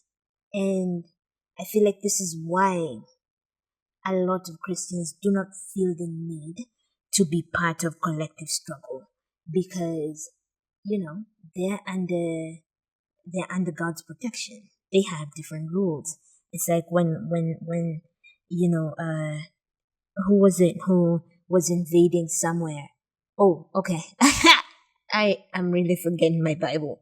It's a little like, the Passover. I'm gonna use that example because it's close, and they have blood on their doorposts, and so when the angel of the Lord is coming around killing the firstborns, they're sort of exempted from that because they're under God's protection. And I feel like this is the idea, this is the thinking, the worldview that a lot of Christians bring with them to life, right? They're like, we're not like you, they're not like us. They're not like us. We're in the streets under nobody's protection, and anything can happen to us, and that's on us. Listen, that's our fault, right? Because Jesus is standing at the door and he's knocking, and we're rebellious, and we're like, fuck you, tunataka kuishi maisha ya nasa, still want to eat, raha huku nje. So, the way they sit, that's a choice we're making. But they made the right choice, and so they're under God's protection. And so they do not feel any solidarity with us. They do not feel any shared, struggle with us, so that they feel the need to come out. And for example, to resist a despotic authority, a despotic ruler, like the one we currently have in place, William Samuel Ruto, fuck him, that one, right? They do not feel the need to come out for that. And it's very devastating. It's very sad because on the one hand, I can understand why you would think that, but on the other, like, that's not how it's supposed to work. Like, in the sense that I feel like, okay, I'm trying to throw it back, see if I remember. I think there was somewhere something like Christians are supposed to be salt, and so because of them, they're supposed to be able to preserve like the life of wherever they are, right? Like, I think about the story of, I think it was Abraham. Niggas, it's been so long since I was in the church. Like, I can't even remember the shit. But like, it was Abraham and the story of the destruction of Sodom and Gomorrah. And God and Abraham is negotiating with God and is like, oh wait, what if it's about 10 good men? Like, could you spare them? And God is like, okay, fine, if you can find 10 good men. And oh no, God wasn't. God was a tough negotiator. Like, he didn't agree on the first thing. Okay, so let me run it back. So Abraham goes to God and is like, oh man, what if it's 50? What if it's 50? Honest, good, men. And God is like, not 50. So they bring it back down to like 10. Like, if you could get even 10 good men, I'ma save this shit. Or whatever. Like, I don't know what number it was. Don't come for me. Right? I'm using 10 as a placeholder for like a few people, like a handful of motherfuckers. So anyway,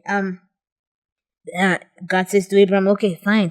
If you can find 10 motherfuckers, I'm gonna save the town, the city. And Abraham goes to Sodom and Gomorrah, and it's like, yo, them niggas is sinners. Like, there's no good men in that. There's no nothing, dololo. There's nothing. And so it's like, yeah, I'm gonna have to destroy these fuckers. And so I just wonder, when Christians read this story and like the whole story of they're supposed to be the salt and whatever, like, what do you think? Because the point is, right, that God not only protects you, offers you protection as an individual, but like, because of your presence, he offers protection to like the entire city, right? So it's not about you being protected from all of these harsh realities and suffering of life. It's everybody being protected because you motherfuckers is there, right? I feel like that's the point. It's not that you should be protected because you made the right choice and like you're under God's protection. I also just feel like, generally speaking, there's something very, like, I understand it in the moment I understand it, wondering, why is this happening to me, right? Why is this happening to me? Why is this my life? Why did I have a terrible childhood and then now I'm having, all of these problems as an adult? Like, what's going on? Like, I understand that. I get it. Far be it from me to act like I don't get it. I get that part. I do. What I feel like we need to work on as people, especially as adults, is the understanding that anything that can happen to other people can happen to us, right? That we're not exempt from any kind of suffering that other people go through, right? Like,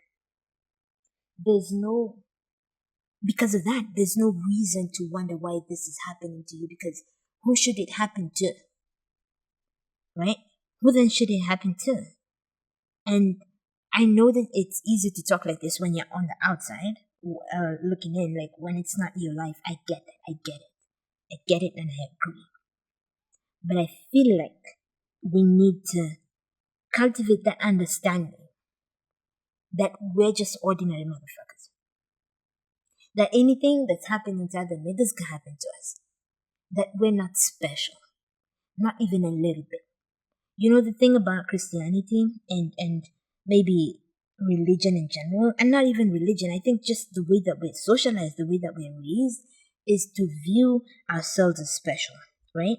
Other things are happening to these people because of a reason. There's a reason, shit is going wrong for them. Like they made some kind of bad choices or whatever, but there's a reason these things are happening to them. And so, so why is it happening to us? Because like we made the right choices. And that's not how life works. That's not how life works. And I think that when we realize that, we'll be kinder and that we'll work towards making systems that work for everybody. When we understand that life it has this terrible randomness that is scary when you think about it. Because, think about just her life, right? Some shit she had no control over. No control over. She's born. She has to a single mom. And then they have this, her mom meets like this nice guy. And the guy is nice to her mom. And the guy is also nice to her. And they start to live a very different life. Because like this guy was working a good job. I think he was at a university and he's earning big money. And she's going to really good schools. Like her life is really different, right? She didn't do nothing to deserve that. There's nothing you do to deserve that, right? You get lucky. That's what happens. You get lucky. And then a few years after that, nigga dies, right? And now, holy fuck, everything starts to go downhill, right? They have to move from where they were living. She has to change schools. They're leaving from relative to relative. Her mom is going through the most. Like, she's dealing with like heartbreak and like grief, and she's, become addicted to alcohol, all of this. Like that's nothing you have any control over. That's like life just happening to you. And if we just faced how random life can be, how scary random it can be, I feel like we would honestly create systems that support people. Because this shit is random. It has nothing to do with anything you do. It has nothing to do with deserving. It has nothing to do with any of that. And yeah, it has nothing to do with any of that. It's very sad how we always think like this. And I occasionally think like this. Like I'm not even throwing stones, right? And going like, yeah, I never do that. Like I obviously think like this. But I try to remind myself that life is just random.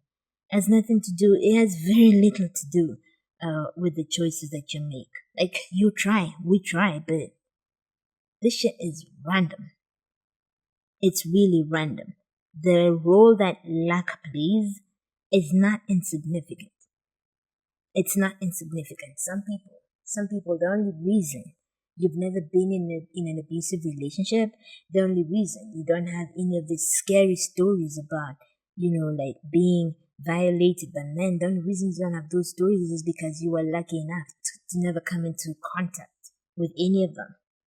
Some people, I saw, I think it was Njeri Migwi tweet recently, and she was like, some of you, the only reason you're not like one of those girls who quit school when she was 16 years old to run off with a man is because you never had the opportunity.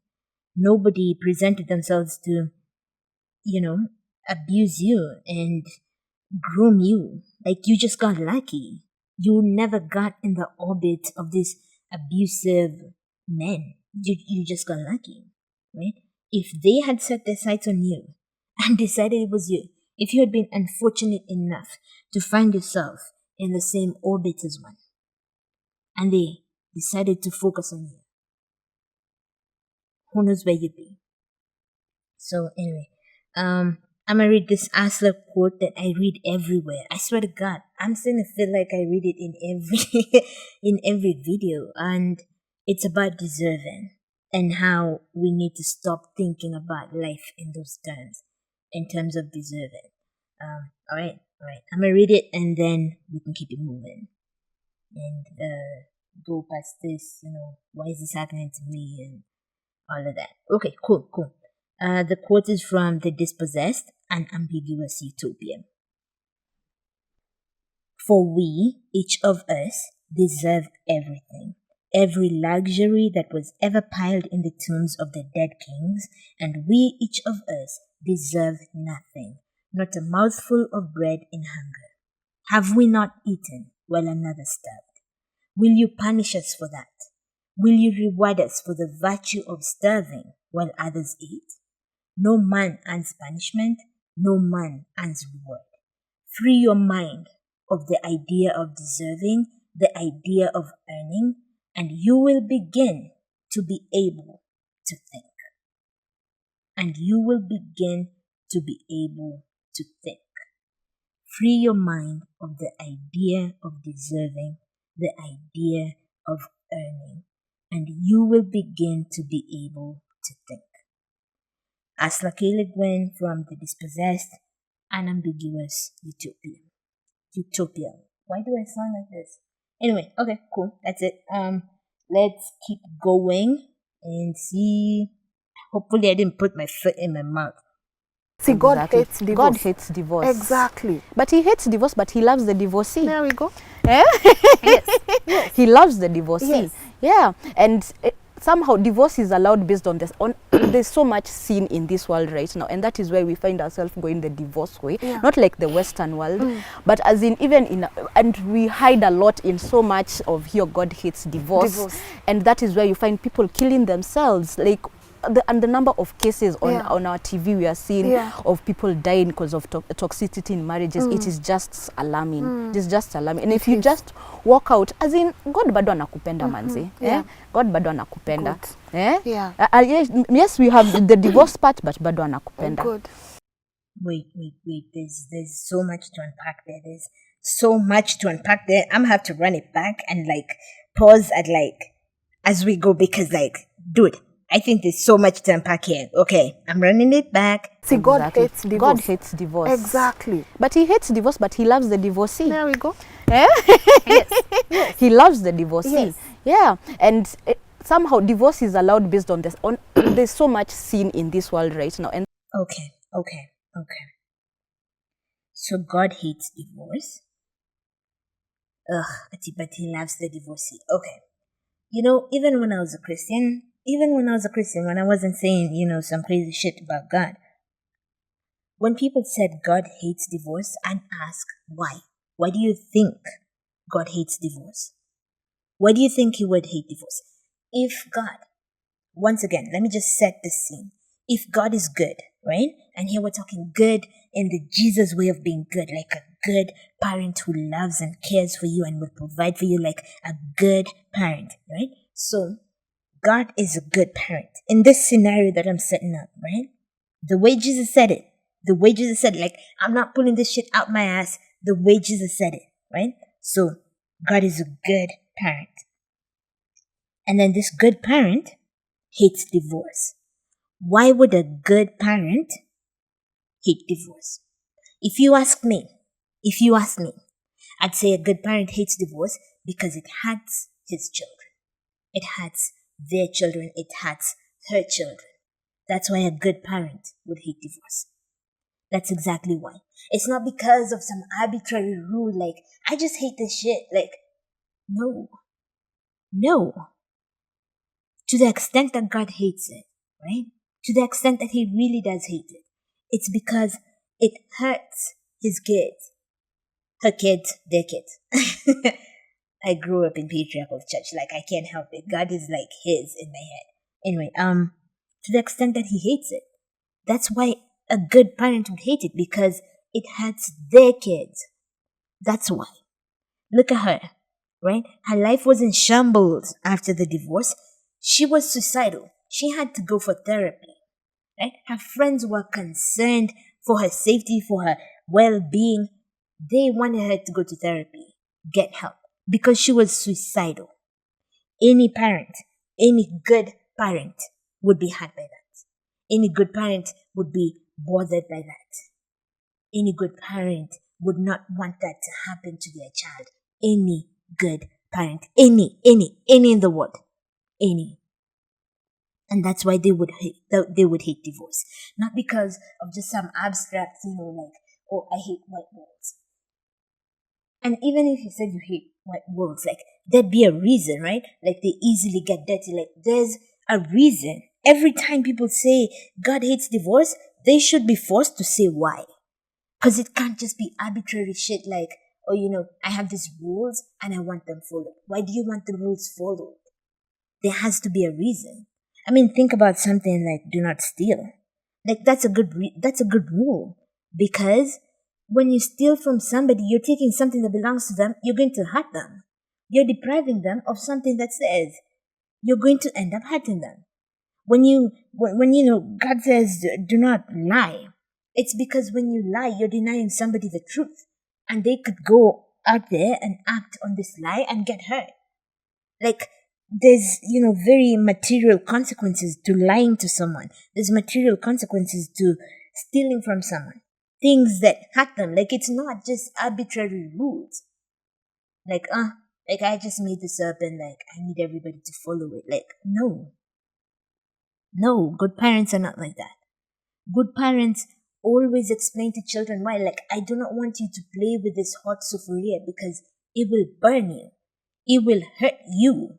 And I don't want you to be hurt. And trust me, you do not want to be hurt either. That's it.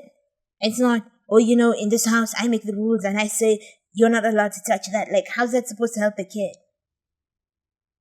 That's not good parenting. That is not good parenting. Anyway,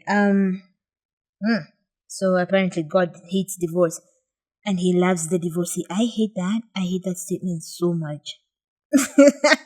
Because of its close cousin, God hates, the whole homosexuality thing, but he loves the homosexual. Well, fuck that. No, really, fuck that. Fuck that. It's not a sin. It's not a sin. Homosexuality is not a sin. Getting divorced is not a sin. It's just the way life is. People are flawed, and like, shit doesn't always work out the way you want it to, right? There's this goal, this prestigious goal that we're supposed to aspire to. Yeah, aspire to or aspire for. I'm gonna go with aspire to. Aspire to, and sometimes we reach the goal, sometimes we don't. But it's supposed to be an aspiration. It's supposed to be like, a model. Like, guys, this is what I want for you. I want it to be good. I want you to be happy. I want you to, like, just enjoy each other's company. I want you to be good for each other. Ugh, I can't. Like, God hates the divorce but loves the divorcee? No. From here on out, if you're talking about God hating divorce, you have to say why he hates divorce. Why a good parent who loves and cares for you, who is not just setting arbitrary rules to be followed, why that kind of parent would hate divorce. Okay. Somehow divorce is allowed based on this. There's so much sin in this world right now, and that is why we find ourselves going the divorce way, not like the Western world. What does that sentence mean? Not like the Western world. Like, do it. You know what I think it means? Because, we don't have context here. It's just one line. I'll tell you what I think it means. I think it means, how here people sort of hold marriage in extremely high esteem, and you have to try until it doesn't work before you have, permission to leave.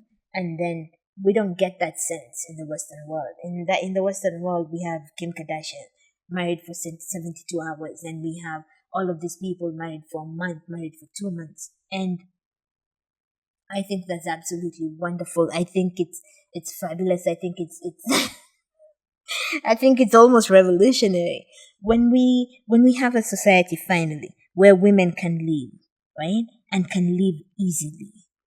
That's not something to scoff at, right? Women forever, and even in certain countries right now, still can't live easily. That's not something to scoff at, truly speaking. I think it's something to celebrate. That you can marry a nigga and go home and you look at him and you're like, oh wait, I made a big mistake. I made a big mistake, and then you're like, yeah, I'm out. Listen, I'm not gonna compound this mistake. I'm out. Like, do it. I think that's wonderful. So this whole, not like the Western world, I don't get it, because I absolutely love that about the Western world. The ease with which women can live, to the extent that it's true, because I think, sometimes the reports greatly exaggerate what's possible, but to the extent that it's true, I think that's a wonderful thing. The fact that women can live easily is a good thing. It's a good thing. It's not a bad thing. And, religious types often make it seem like it's a bad thing. Like living should be hard. Living should be easy for women. When living is hard for women, women die. And also, men die. So like it's in everyone's best interest that living be easy for women.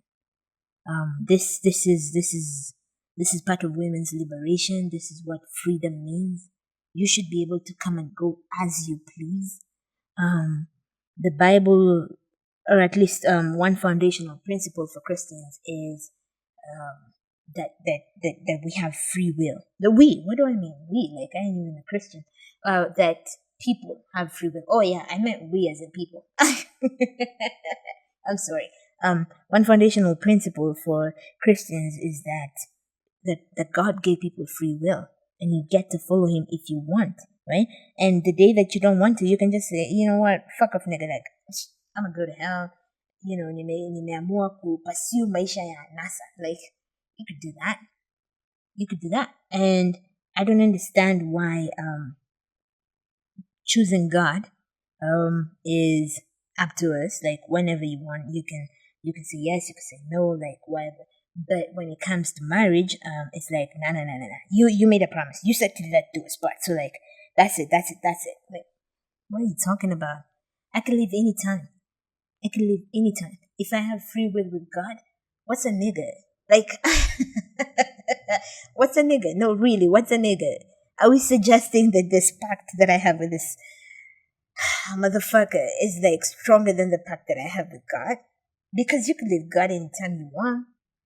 You could wake up one morning and be like, "Ooh, I was deluded. Like I was in a psychosis and I taken this antidepressant medication, and now like my head is, square, is sort of set correct, and like I'm out, and that will be fine. Like that will be fine in any normal religion. I mean, not everybody can just like wake up and be like, fuck off. But some religions you can. I think you need to be in one where you can. That's not important. The important thing is women should be able to live any day. They don't need to prove to anybody that they struggled enough, that they worked enough, that they have earned the right to live.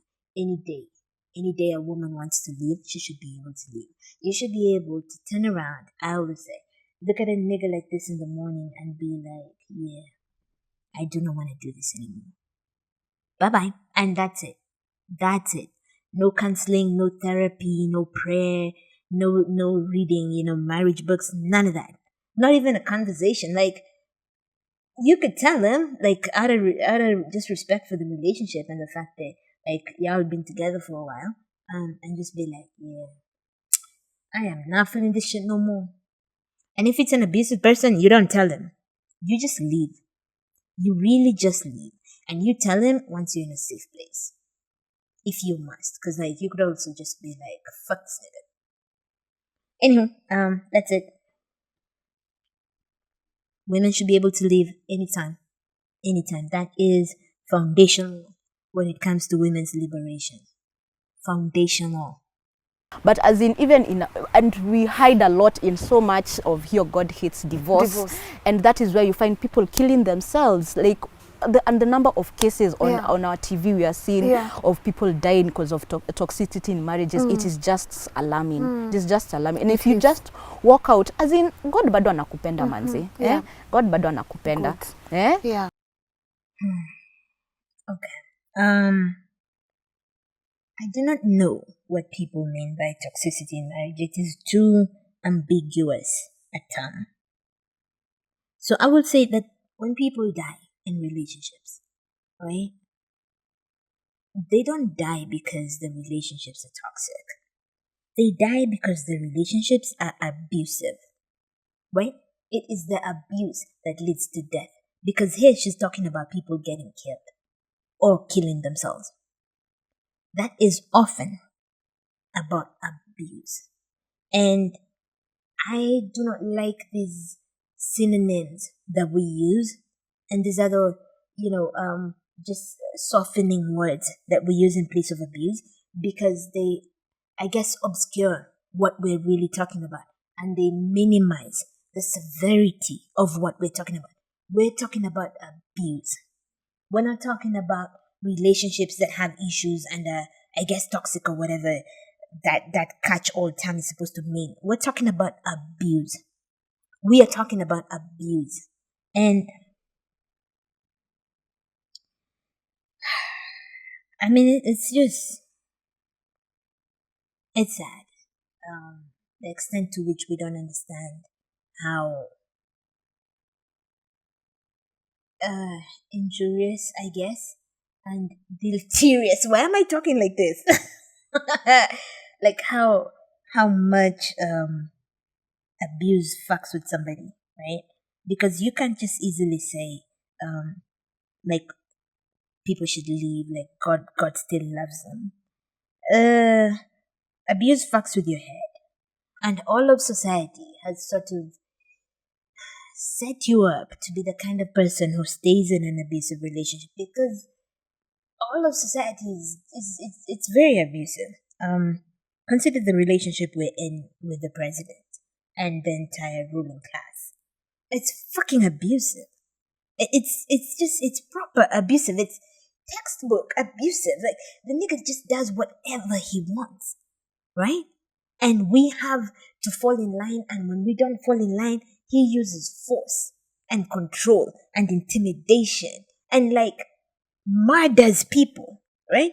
Orders his police and his military and whoever to actually murder people, abduct people. We're in a fucking abusive relationship, right? And we're the ones talking easily about how people should just leave.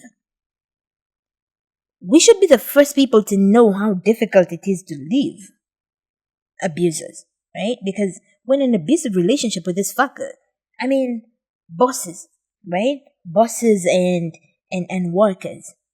Workers are in like seriously abusive relationship with their bosses.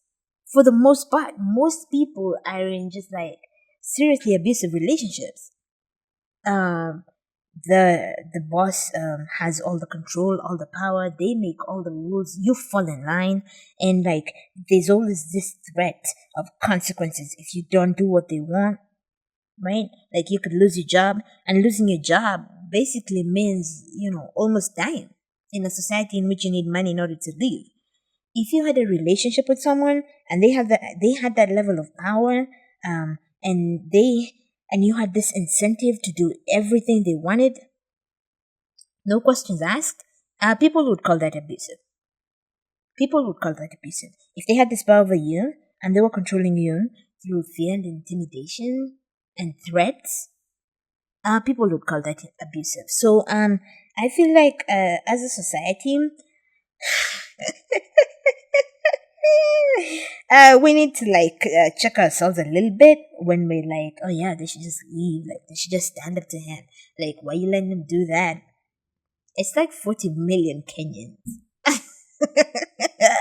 I'm sorry. Like I know it's not a 1-to-1 correlation, but we should have a little more empathy and understanding for people who are in abusive relationships, because we're in multiple. Yeah, we're in multiple, and some of you are in a lot more than us, and yeah, we should be very understanding. Okay. And that is where you find people killing themselves. Like and the number of cases on Yeah. on our TV we are seeing Yeah. of people dying because of toxicity in marriages. It is just alarming. It is just alarming. And if you just walk out, as in, God bado anakupenda manzi. Yeah. God bado anakupenda. Good. Yeah. I would just like to repeat that people do not die in relationships because of toxicity. It's because of abuse. And to bring it even closer, it's not just because of abuse, it's because of abusers. Abusers. Abusers decide to tear you down, they decide to intimidate you, they decide to control you, they decide to demean, devalue you. That's abusers. And the ones who go the extra mile, they also physically beat you up. So, yeah. To the extent that people are losing their lives in these relationships, in abusive relationships, it's not because of abstract toxicity. It's because of abusers. And like, when we name the problem, we can fix it. It's because of abusers. It's not because of toxicity. It's because of, let's say together, abusers. It's because of abusers. Thank you. So I joined divorce classes. That was another turning point for me, because it deals with you and the feelings that come with divorce, that comes with separation, because I'm not yet divorced, like legally. Yeah. But yeah, as in it deals with those feelings of anger, of fear, of loneliness, all that, even dealing with financial and legal issues. You're actually told how it will go in court and how you can deal with maybe children's court, matrimonial property and all that. So it's a whole spectrum of classes that just deal with the divorce process as a whole. Yeah, so those classes really transformed me. And even the photo that I had put online of me being prayed for, we were actually dealing with father and mother wounds. We're actually forgiving our fathers and mothers for what happened. Like, because for example, let me give you a case of mine. Through our therapy sessions, I realized my need for love was very big. Because your therapist goes like, June, you didn't see this red flag? I'm like, me, I didn't see it. And this one, me, I didn't see it. And this one, because what did I want? I wanted love. And that is why I would give my money, give, because nataka love at the end of the day.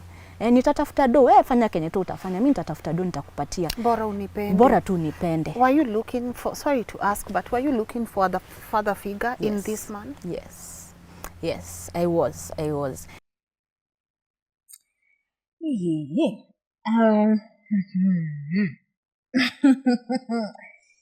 There's a lot here. There's a lot here. Number one, there's what we already talked about, which is the way that society values everything that comes from men, everything that's masculine coded, more than, and they sort of elevate it above everything else, particularly things that are feminine coded. And so the love of a man is somehow more important and more valued and, of greater consequence than other kinds of love. So it's more important than the love of your family. It's more important than the love of your friends. It's more important than the love of your child. Like, why? Why? Can we just think on that for a minute? Why? Because he has a penis? Like, what is it? Because it's just a person, right? Because it's just a person. Why is it that this particular love from penis people is of more importance, is to be valued above all other kinds of love? And that when you don't have it, right? When you don't have it, your life isn't complete. You are not a complete person. What is that? That is patriarchy. That is a society that just operates based on male supremacy. That's all that is. There is nothing special about men's love. There's nothing about having a penis that sort of makes your love more special. Nothing. Guys, nothing. And when we need to allow ourselves to internalize that. We need to allow ourselves to internalize that so that we don't put this masculine, penis people love on this pedestal. That we just consider it as love. And when we do that, we won't bend over backwards trying to keep it in our lives. Because we already have other forms of love, right? If we are lucky, we already have all of these other forms of love. And this is just more love, right? It's just more love from this particular person, but just more love. There's nothing special about it coming from a man.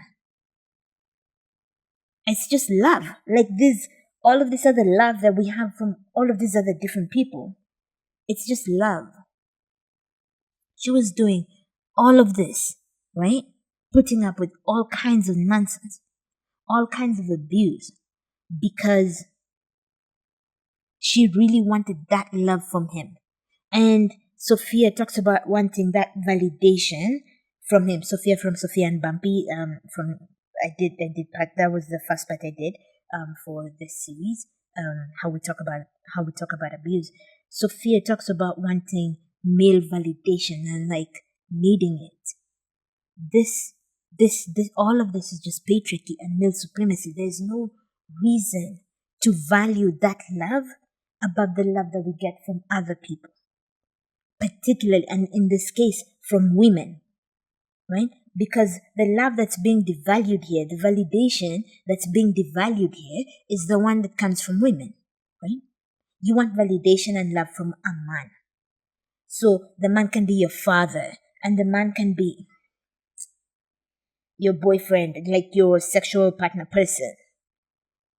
Whatever it is, it just has to come from a man. And what that does is it inherently, right, directly or indirectly, devalues the love that comes from women. It's almost like that's a lesser kind of love. And the love and validation that matter are the ones that come from penis people. I hate it. I completely hate the fact that we're socialized to elevate everything that comes from men and to essentially devalue the things that come from women, when really the things that we can count on legitimately are the things that come from women. Because women do not see us as beneath them, but men, because of patriarchy, will always see themselves as sort of superior and above you. And they will see you as beneath them. Somehow, always. Because that's the social. Since my dad passed, there hasn't been a father figure in my life. I can't remember anyone I can say that who stood up after him and saying that now I can show you how a man loves a woman, ama nini kabisa. This part makes me want to scream. It makes me want. I hate it. I hate it so much. So, I hate it so much.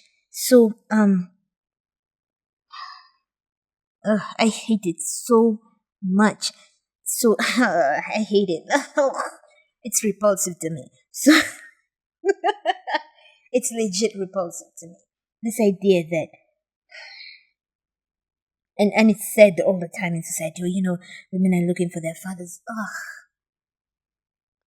What in the Sigmund Freud? Oh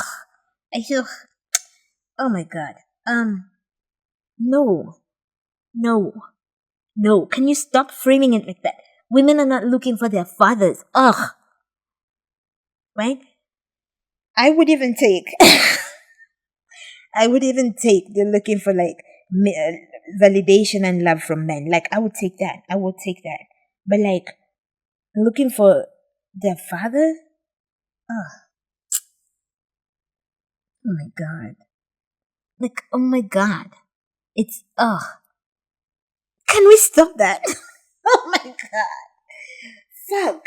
Oh my God. Like, no. No. Alright? Let's not talk in these euphemisms that are repulsive. Right? If what we're talking about is what you're looking for was like stability and the sort of protection that one would feel, I guess, in a home with a father, then let's see that. But like, you're looking for your father?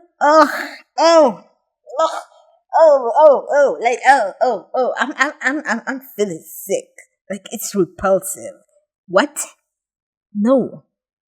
No. Okay? Can we stop talking like that? No. You are not looking for your father. You're looking for whatever you imagine fathers bring in people's lives. That's what you're looking for. Right? So I guess it could be somebody to provide, because in her situation she was the one providing. Maybe whatever we imagine is, I guess, male protection. I guess the validation that comes from having a man in your proximity. Like, if that's what we're saying, let's just say that. Let's not say people were looking for their father. Oh. So I actually agree right now that I was trying to look for my dad in him. And even I remember at some point I had actually told him that he kind of filled that gap at some point. Okay. Having talked about that extensively, the looking for your father, she says something about there was no man to show her how a man should love a woman. Right? Let's just run that back, see if I can find it. Since my dad passed, there hasn't been a father figure in my life. I can't remember anyone I can say that who stood up after him and saying that now I can show you how a man loves a woman, ama nini kabisa. So she says there was no man sort of stepped up to do that. There are no male examples around her to show her how a man loves a woman. Babe, you are lucky, right? Because the way men love women in patriarchal society, it's not love, right? It's not love. It is not love. What you want is a man who loves you to the extent that you want a man. What you want is a man who loves you. Just, I guess, the way he loves everything else that he loves, right? There's no special loving you the way a man should love a woman. No. This commitment to this gender binary, or men do this and women do that, and this is how a man loves a woman. Like, no. Let him love you the way everything is loved, the way he loves everything else that he loves, right? Because in fact, the way society socializes boys and men, I don't even know if it's possible for them to love women. So, yeah, what you want is for him, for him to love you the way he loves his car, I guess. Like, the way he loves the way a man is supposed to love a woman? No. And then this keeps coming back. This desire to see examples of, men and women, relationships sort of being performed for you. So you want to see a man, a man and a woman and the way they run a household. And I am so sorry. I'm gonna have to start again. So I sort of lost my train of thought. One of my neighbors came in blasting loud music, proclaiming to God, to everybody, how his soul blesses the Lord. So I suppose I'm gonna pay for that. Anyway, let me see this. I think a lot of times we're socialized to believe that we need to see these examples. We need to see this nuclear family at work so that we know how a man is supposed to love a woman and all of that. How, a man is supposed to be a good husband and how you're supposed to be a good wife. And this came up. It came up in Sophia and Bumpy's story. It came up in Njeri Migwi's interview with Mutemi Okiama, which I won't be covering, but like it also came up in that. And Mutemi was talking about how one of the biggest problems now, particularly when it comes to marriages, is the fact that all of these boys, they don't get to see good examples. We no longer have those traditional things like age sets and whatever, and the elders taking young men aside and teaching them all of these things. And we,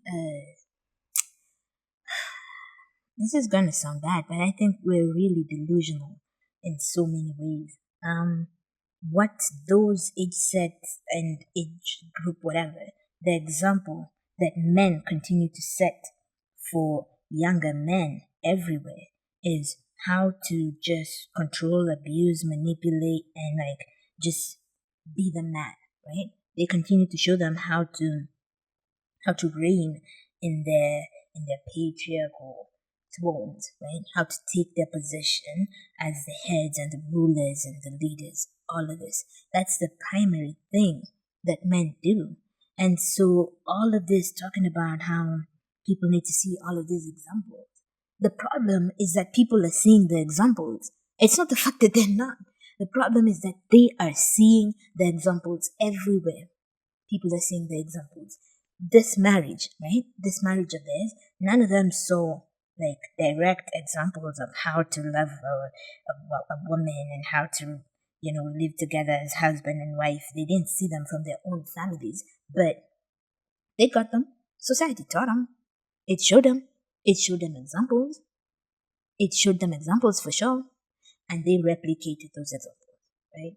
They did those things that you're supposed to do. Or you try and you pray and you go to church and you do all of these courses and you go to, you sort of do all of these classes. You do all of these things. They did them. They did them. How did that help? I promise you, this idea that we need examples, it's wrong. We already have examples. We are drowning in examples. Bad examples. Bad examples. If anybody's giving you advice, I think, and that advice includes specific things that men should do, like, that has, that inherent idea, the traditional thing of men are like this and women are like that, and they want you to bring that into your marriage, no. It's better to not have examples, because then he's just gonna love you the way he loves you, not the way apparently he's been taught that men love women.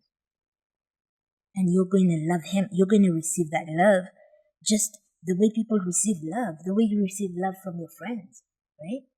It's not some special thing that you're supposed to be shown how to receive love from a man. Like, what are we doing? What are we doing here? What is this obsession with elevating all things patriarchal, all things masculine? Like, what are we doing? The same way your friends love you, right? And they care for you, and you love and care for them. That's the same way you should love yourself. I mean, you should love each other, you and your partner. Only difference is you're banging. That's it. That's the full extent of the difference. You're banging, right? And you're probably sharing your lives a little more if you're living together and all that. Maybe. That's it. There's no special thing you need to be shown about how men love women. There's none. Like, divorce that thought from your head. Divorce it, because that thought is anchored. It's anchored, it's dripping in patriarchy. It's dripping in patriarchy and male supremacy. That's what it is. Let him love you the way you love your friends, the way he loves his friends. Let him love you like that.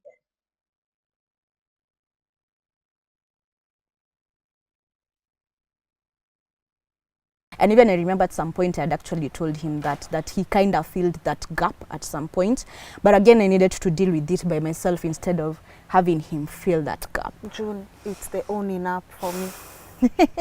God, it's the owning up for me. It's you being able to look yourself in the mirror right now and say, this was my fault. Yeah. This is where I went wrong as an individual. Yeah. Oh, you know how I said before I wanted to scream? I actually want to scream now. This. I would like to move my scream to now. It's the owning up for me. That you're not playing the blame game. That you're acknowledging the role that you played. Oh my God. Like, oh my God. No, no, no. The fact that she was looking for her father, whatever that means, the fact that she was looking for her father in this relationship, in that man, is not a contributing factor in the abuse. It's not. It's not. I would even argue it's not even a contributing factor in the relationship not working. Right? Let's say there wasn't any abuse. Let's say there wasn't any abuse. And she was just looking for her father, whatever that means, in this relationship. That's not something to own up for. Because, like I said, what is this looking for a father thing? Right? It just generally means the values that we have assigned to fathers in the society. So protection, provision, care. Like, dude, what are we doing? Potentially unconditional love. Like, what are we doing here? Why would you apologize for that? Why would you apologize for that? These are things that almost anyone wants in a relationship. Like a sense of protection, a sense of safety, right? Some level of provision and like just certainty that things will be fine. These are things people look for in relationships. Like, why would you feel like this is something you need to own up for?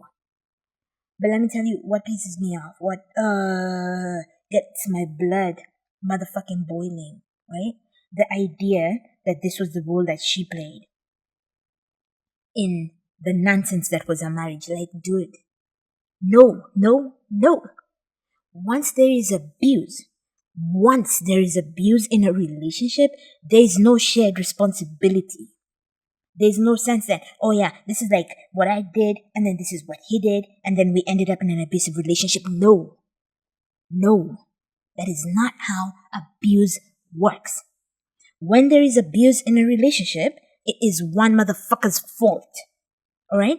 The blame lies with one person and one person only. The abuser. Right? Any other relationship, right? If there were issues, right, of any kind, the relationship would just end. There would be no abuse. The fact that there was abuse in this relationship lays the blame on him for everything. Because we do not know how things would have gone if there was no abuse. We don't. We do not. This person was an abuser. We cannot continue to act like there's shared responsibility with abusers. That's victim blaming. Even if it's just sharing the blame, it's victim blaming.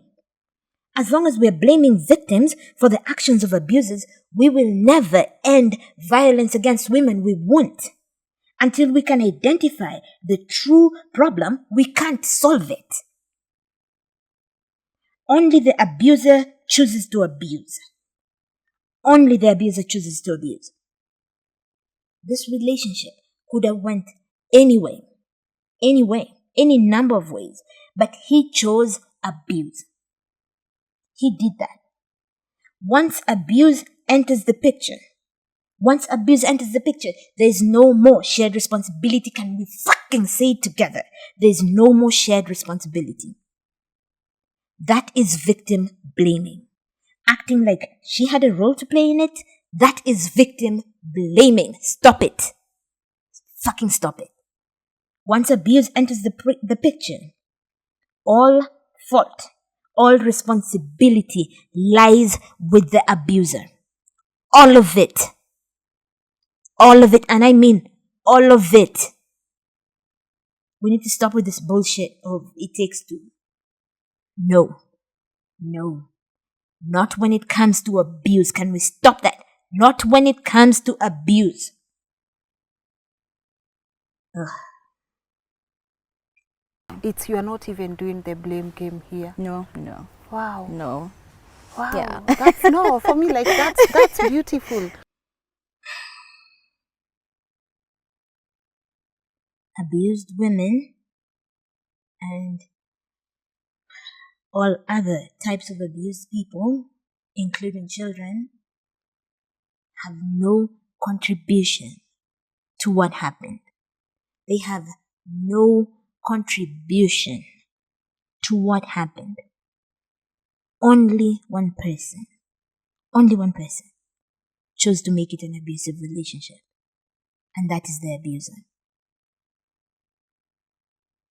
I cannot believe just how much we have internalized this idea that responsibility always has to be shared, that it can't just be one person's fault. Like, we have this stupid idea that we have to balance things out. It's so dumb. It's so dumb. Like, it's really dumb. And we have to unlearn that. We, as a society, like, in general, we have to unlearn that. Sometimes it's one motherfucker's fault. And when it comes to abuse, it is that motherfucker's fault. Really? Because true healing starts when we start to own up. Yeah. What was my contribution in this? Where would I, like, what would I have done right in this? So even owning up is part of the healing process. Sorry, go on.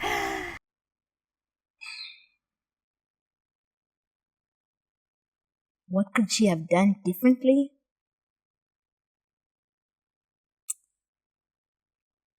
These are victim blaming questions. These are victim blaming perspectives. What we need to focus on when it comes to abuse is abusers. What they're doing and why. And not just why they're doing it, how they're getting away with it. That's where our focus needs to be for too long. Our focus has been on the victims. Oh, why is she staying? What did she do? How did she contribute? She didn't contribute. And she stayed because he fucked her up. And it doesn't matter. It doesn't matter what she did. The person who made the choice to make the relationship an abusive one is the one we need to focus on. Because what the fuck are they doing and why? And how do we stop them? And why do we have a society where so many men are doing this? Where thousands of women die annually? Like, what are we doing? Why do we have a society like this? Why are we focusing on individual women and their alleged contribution? There's no contribution that victims make. Like, let that sink in. Let that sink in. This is not about the victims. This is not about the victims. And I know, as somebody who's done that before, sort of wondered why women are doing this, like, focusing on the victims and on what women potentially did or didn't do only allows abusers to continue to do what they're doing, because we're not focusing on them. We're focusing on the wrong people. We're focusing on the wrong person. It makes us feel like, oh, if we talk about what these women did, that we're going to be safer, right? Like, if she was looking for her dad in this man, then, the lesson here, so that we can protect ourselves, is like, we're not supposed to do that, right? If she was Amdomo Pistol and she just used to say things, and, that was a contributing factor in her husband getting angry and beating her up, then the lesson here is that we shouldn't do that. Like, we should try and talk to men in a way that makes them feel like respected and whatever. And we take these lessons because we think they're gonna protect us, they're gonna keep us safe. There is no safety for women under the patriarchy. There's no safety. There's no safety. Everywhere is just risk. Everywhere. And if you're partnered with a man, you increase your risk for homicide and violence. Like, do it. Multiplying it. There's no safety. There's no safety. Even if we try to pick apart these women's stories to make ourselves feel like, yeah, well, I would never do that. I would never do that. I would never do that. There's no safety. There is no safe place until we have dealt with patriarchy and the way it dehumanizes and devalues women while giving men all the power, all the authority, all the dominion, and the right to just use their aggression on everybody. Until we deal with that, no woman is safe. And no amount of trying to keep yourself safe will keep you safe. You will never be safe. None of us will be safe. None of us is safe. We just get lucky every day. We just get really lucky. But none of us is safe. And you have to let that thought go from your head, because that's the impulse, and I recognize it, right? To hear the stories and pick apart what these women did and what they didn't do, so that you can feel like, yeah, like, I would never do that, I would never do that, oh, I'm not doing this, I'm gonna stop doing that. There's no safety, there's no safe zone for women under the patriarchy. There's none. It's just everywhere risk. Everywhere. Until we deal with this system, until all of us are safe, none of us is safe. So this thing we do to delude ourselves and make ourselves feel safe, it's not keeping us safe. In fact, it's just increasing the risk of the danger we face. Because as long as we're not addressing the real problem, it's just going on. It's just compounding. That's what it's doing. It's just compounding and getting worse. Yeah, so the divorce classes, I graduated last Saturday. Congratulations. Thank you so much. We dealt with so many things, and I think that has also helped my healing. I am a better individual now. I know where I went wrong, as you said. I know what I shouldn't have allowed, but I allowed it. Yeah. I know also him, he has his issues. We are both, in this world, hakuna mtu perfect. Hakuna mtu perfect. We all had our issues, but we dealt with them in not a very nice way. And right now, I know if I were to look for another relationship, I know what I want. Like, I have clarity right now. Listen, this hakuna mtu perfect logic, all it does is excuse the behavior of abusers. Nobody is looking for perfection. Nobody is looking for perfection from a partner. What we're looking for is people who will not abuse us. People who will not abuse women. That's what we're looking for, not perfection. When you talk about nobody's perfect, you are, my God, I want to say gaslighting, but I don't think gaslighting is the right term here. I would hate to abuse it, but you are doing something terrible to us, because we're talking about one thing and you're shifting the goalposts and making it about another thing, and then now we're out here looking crazy, looking like we're the ones who are just nuts, exaggerating shit. Nobody's exaggerating anything. We are not looking for perfection. We're not looking for perfect men. What women are looking for is men who will not abuse them. At the very least, just don't abuse us. That's it. That's it. Nobody is looking for perfection. Every time we bring up this idea, nobody's perfect, there are errors on both sides, all we do is excuse the abuser. All we do is excuse them, and by excusing them, we empower them to keep doing it, because we're not calling out the problem. We're minimizing what they do. This isn't abuse, isn't a weakness. It's a choice men are making. It's a choice they're making because it benefits them. It's a choice they're making. A very deliberate choice to abuse you, to harm you, to control you, to intimidate you. It's a deliberate choice to demean, devalue you. It's a choice. Nobody's looking for perfection. And to suggest that, to bring that up, is to insult our intelligence. That's what it is.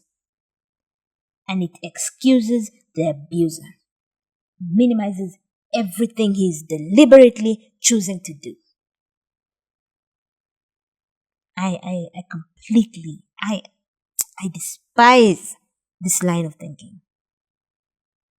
Yeah, so the divorce classes, I graduated last Saturday. Congratulations. Thank you so much. We dealt with so many things, and I would also just like to add, of course, the church would focus on talking about how nobody is perfect. Like none of them was innocent in this situation. These are the same people who brought us original sin and the fact that even children are sinners and they deserve death. Like, these are the people who brought us that. So, like, it's not even surprising. It's not even surprising. Normal human fallibility from abuse. A deliberate choice. A deliberate choice. Like, I can't. and I know that God still loves me. I'm his child. At the end of the day, I'm his child. Even if I'm going through this separation and eventually I'm going to file for divorce, I'm still his child and he loves me. And one person even said maybe he used this process in order to strengthen me and maybe even inspire other women out there to let them know that there is life after divorce, there is life after separation. Don't die. Aki, please don't die. Because sometimes it's not even death from physical beating, it's even death mentally. We already talked about this, but I would like to reiterate that a good God, who is all powerful, all knowing, all of those things, can use other means, right? Other means that are not hurtful, other means that don't lead you to contemplate suicide when you have a child. That God can use other means to reach other people, to teach you lessons, to strengthen you. He can use those. He can use other means. A good God, a good parent can and will use other means to teach you all of those things. To make you this person that he wants you to be. People don't only become strong because of suffering. Like, suffering, I think the main thing suffering does is it just wears you out and traumatizes you. And like, what doesn't kill you almost kills you, right? Like, it almost kills you. It doesn't make you stronger. It just somehow fails at killing you, but like, it tried. And it left that mark of the attempt on you. Like, it's not like you come out unscathed. Like, dude, I feel like people have to remember to think of God as a good parent, as a good father, a good mother. Nothing else. If you're going to worship Him, if you're going to follow Him, if you're going to call yourself a Christian, the least you can do is follow the God that Jesus presented, the way He presented Him. A good Father who will not give you stones when you ask for bread. All of these stones Christians talk about, like, God will give you bread. I don't know who's giving you these stones, but God is God is in the business, at least in the New Testament, of giving people bread. That's all I'm saying. Because there was, some months ago, there was a lady who killed herself and killed her child. Where do you get to the point of now you're killing yourself? You kill your child first, because definitely lazima aliwa mtoto kwanza ndio ajiwe. How do you get to that point? Mtoto umembeba 9 months, umemlea amefika kwenye amefika, then you kill them. Definitely her mental state wasn't fine. And we need to deal with that as a society, that you don't have to stay in toxic relationships because you have to be Mrs. So-and-so. And sana sana wanawake, as in sisi tukijita Mrs. So-and-so ndo tunasikianga, hey, tumefika. But no. There's this, I'm going to start with the second part. There's this idea that women value marriage more than men. And here I'm talking about like this, like the example she gives, like you want to be known as Mrs. So-and-so. And everyone talks about it. Like, I've heard it said a lot when it comes to this topic of abuse. It's like women really like that. They like these things. They want to be known as Mrs. So-and-so and all of that. And I'm not disputing it. It's true. But do you know who just will not let women leave them in peace? Do you know the most dangerous time for a woman? When she's leaving a man. That's the most dangerous time for her. Because while men are out here pretending about, oh, the ball and chain and all of these things, when you try to leave them, their first instinct is to kill you. So, I don't know who's more attached to this whole marriage thing. Because women, I mean, if you leave them, they'll go. They'll go. But niggas will want to kill you. They'll want to kill you dead. So, I think perhaps, if we're going to talk about the people who have this vested interest in holding on to marriages even when they're really bad, it's men. It's men. It's men. Abuse in most abusive relationships, it's women who try to leave. Men won't try to leave you. If they want to fuck around, they'll just fuck around. Sleep with everybody. They won't break up with you. Why? Why break up with you? Right? Like they have somebody, they have a live-in maid, somebody who, basically a sex robot. They can have sex with any time they want. They do whatever they want, right? Because, they have the power, the authority, the leadership, all of that, whatever you want to call it. Like, why would you give up that deal? Right? And so, people always talk disparagingly about women being the ones who are overly obsessed with relationships. When, yeah, it's not women who threaten to kill men when they break up with them to the extent that they do. It's not. It's really not. So, if there's a group of people who are obsessively, committed to holding on to really abusive situations or relationships, it's niggas, it's men. Next, I want to talk about the story that she tells about the woman who kills her child and then kills herself. And she says, how do you let it get to that? And once again, I just want us to reorient our focus. We're focusing on the wrong thing. It's not, there's no letting this woman did. There's no letting, right? Abuse breaks you down, destroys your sense of self. It destroys you. The goal for the abuser is to make you devalue yourself, to make you distrust everything about yourself, to make you the kind of person who thinks your value and your worth is attached to him, that you're nothing, you're stupid, right? That nobody wants you. That's the goal of the abuser. It's to break you down until you feel like you cannot leave, until you do not believe you can leave. That's what abusers do. They break you down. They destroy your sense of self. And the reason I think we can casually just ask, how do you let it get to that? Is because we're not thinking about the abuser and what he does. I don't know why we would imagine this is something the woman is doing, that she's letting it get to that. It's a failure of empathy on our part, a big failure.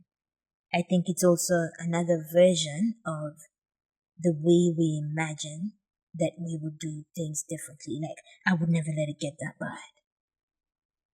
Nobody lets it get that bad. The abuser breaks you down. I'll play you something.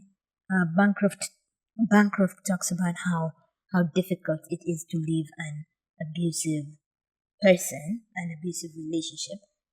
Talks about how it's more difficult to leave an abusive relationship than it is to leave I'll call it a normal one.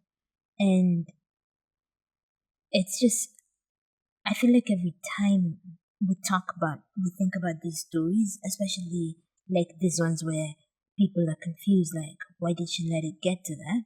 We orient it to, what could he possibly have done to her? Yeah? What could he have done that led to this, that broke her down this badly? What did he do? What does abuse do to women that this is what actually ends up happening? Like, how do we end up here? Yes, so I found the Bancroft clip. But like, yeah, the focus needs to be on, what did he do to her? It's not about what she allowed, it's what did he do to her? What did he do to her?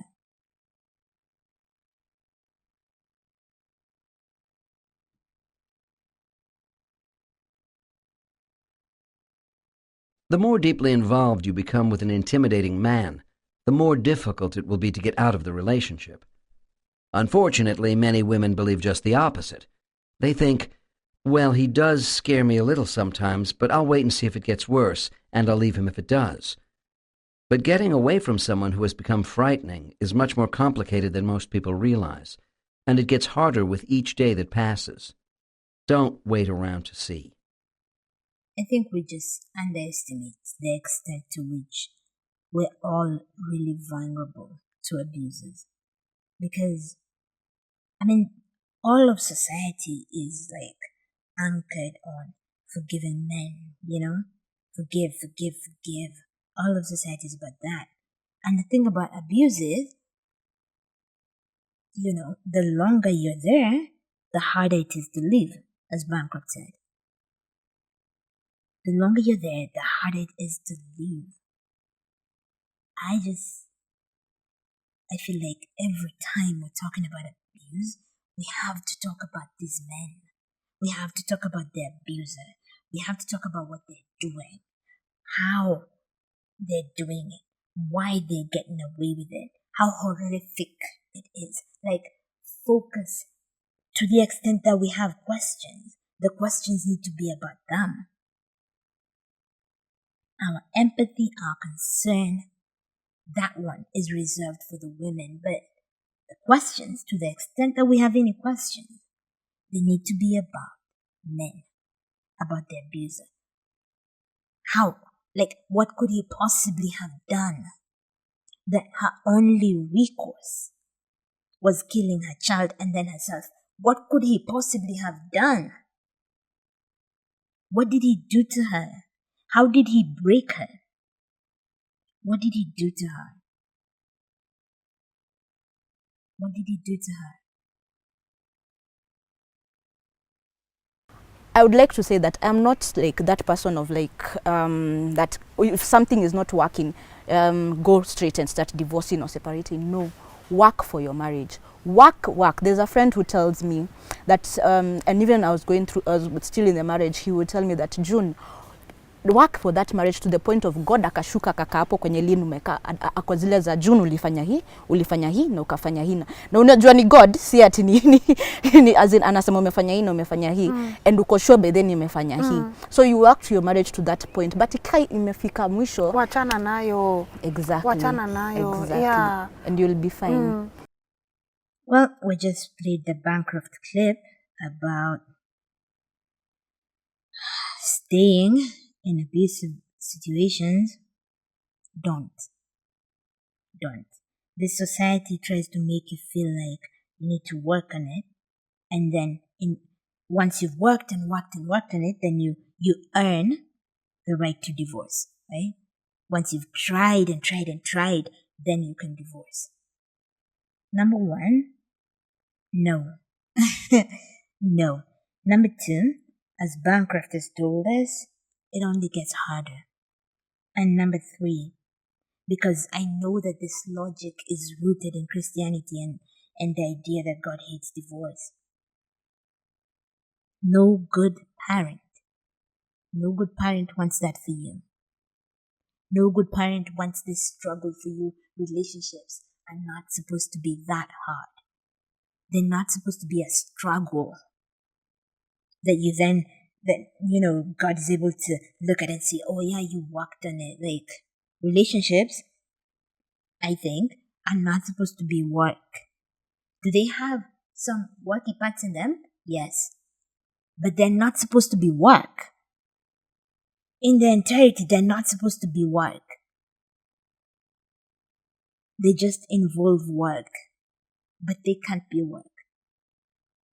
I feel so sad for us because we have this idea that we have to earn everything, that everything has to be earned. So, like, even the divorce, you earn it by having worked and worked and worked in the relationship.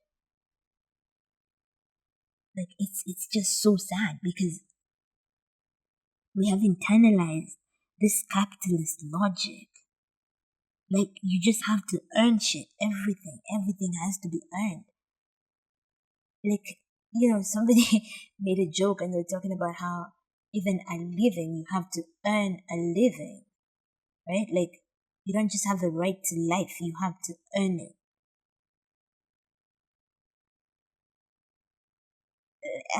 Man, like, we have to just free ourselves from this thinking that, that everybody just doesn't deserve good things, right? This idea that things have to be earned, because earning means some people, deserve it and others don't, and it's based on whatever effort we imagine they put in.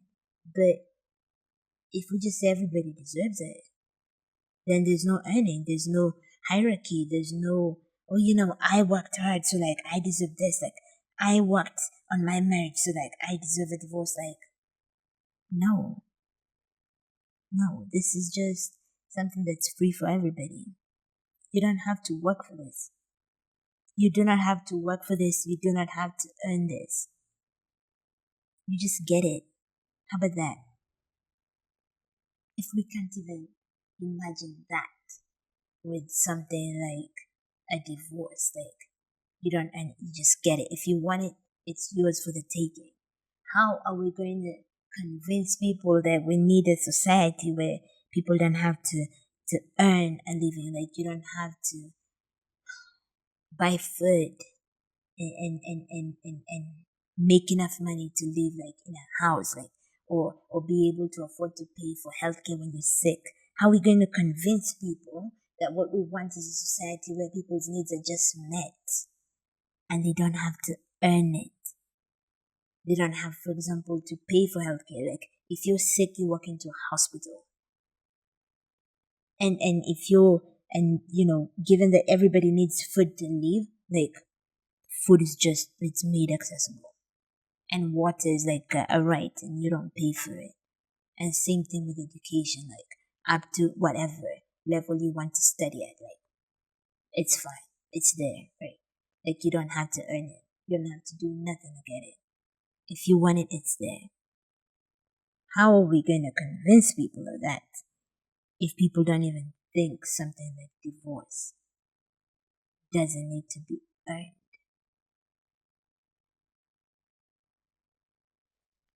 I don't know.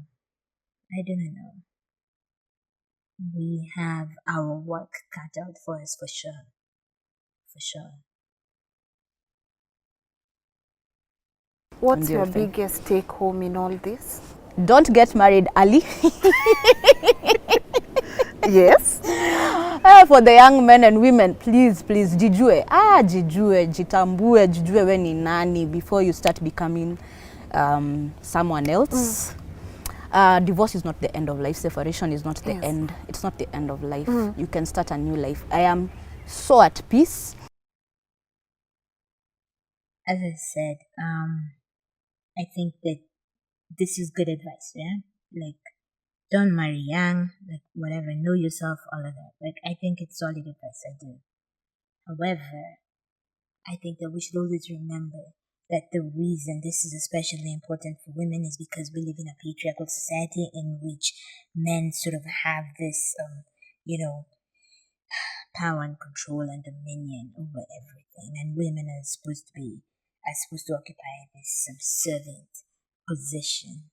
And so what happens when women get into these relationships with men, and especially when women are younger, men dominate them and they control everything. And so, you need to have taken your time a little bit, developed a bit of a backbone, and learned how to stand up to men, learned how to stand up for yourself, determine what you want for yourself, not necessarily what all of these things that society tells you want and you need. Oh, this is what a woman is. This is what a good wife is like. Hopefully, if you take your time, you'll have gotten to a place where you have reevaluated and deconstructed all of these notions that society tries to cram into our brains. However, I would just like to remind us that if we were not in a patriarchal society that was anchored in male domination and supremacy, then it wouldn't even matter if you got married at 20. Because if you got married at 20 and the guy was like 21 and he respected you and he did not think that somehow because of patriarchy he is, supreme to you and that he should be the leader of the home and whatever. If it was just an egalitarian society and he loved and cared for you and you loved and cared for him, then it wouldn't matter how old you are, right? If you were both young, like it wouldn't matter because you just grow together. You just grow together. There's no abuse when there's no hierarchy. There's no abuse when there are no hierarchies. When no one is privileged about the other and the other forced to, submit and be subordinate. There's no abuse. How? Like the relationship may not work out, but there's no abuse. There's no potential for abuse. Abuse sort of thrives in this hierarchy and, control thing that we have that privileges men. That's what anchors abuse, and that's possibly why, not possibly, that's exactly why I think that abuse is like the most normal thing in heterosexual relationships. And in fact, the ones that don't have abuse are the ones that are actually strange to me. They're the ones that I'm like, oh wait, y'all out here living like some egalitarian people? Oh, okay. Like, ugh, shock me, cause like, I'm cursing out over here, cause that sounds unbelievable to me. That's what's strange to me. The abuse is exactly like the most normal thing, it's the most logical consequence of a patriarchal system in heterosexual relationships. It's like the most normal thing. It's like the most normal thing. The absence of abuse is actually what is very strange. Why was it so important for you to share your story? Because there are so many people out here hurting. So many people. I shared my story. Up to now, my inbox is full. Yeah, because I was one of the people following in the comment section, and I'm like, how brave. I have not been on social media for the last 3 days, imagine. Because nashindwa, as in like, nenge hivi napata messages, WhatsApp. I'm like, okay. I do not know where to start. I just want to sort of join in reiterating just how important these stories are. I am in awe of her for coming out and telling this story, like something like Sophia and Bumpy. And I understand why, especially in her case, it was anonymous, so we don't know who Sophia is, and I like that. But like in Joan's case, she comes out and we see her face, and I'm sure people sort of judge her harshly for the things that she did, or she bought her own wedding ring, or she paid for her own wedding, or she stayed in an abusive relationship for X period of time. And I don't know, I think that when we tell these stories, and that's I think part of why I wanted to do this series, I really interested, obsessed nearly with the way that we tell them and the things that we keep focusing on. But I really appreciate just the courage that it takes to share the stories. If nothing else, I think they do what early feminist women's groups did, which is to show women that that it's not them, that they're not the problem, that the problems they're facing are not isolated and like unique to them, that the problems they're facing are being faced by all manner of women everywhere. These women came together and they would just be knitting and hanging, and somebody says, oh yeah, and my husband beats me, and then shortly like 60% of the room is like, oh yeah, my husband does that too. Oh, mine does that too. Oh wait, mine does that too. And then it's like, oh wait, maybe it's not us. Maybe it's something wrong with these motherfuckers, right? And so that's why I like the stories. I think that they help us see that the problem's not individual women, that we're dealing with broader, bigger problems, and that we need to focus on that. So yeah, more power to these women for sharing the stories, for, I suspect, helping other women who are in similar situations feel like they're less alone. Like it's not them. I feel like one of the things abusers do is they make you feel like it's you, like it's your fault, you're dumb, you're making this happen. Look what you made me do. And when women hear these stories, they're like, yeah, it's not me. I'm not dumb. Like, it's too many other women going through this, so it can't just be me. Like, it's not something unique about me. And I like that for these women. I like it for myself, like, because it reminds me. It reminds me when I begin to slip into, victim blaming logic, because our society is entirely founded on victim blaming. So when I start to slip into it, I'm like, no, it's not the women. It's not the women. And these stories, they keep reminding me of that. So yeah, once again, June, more power to you and all the women who tell these stories.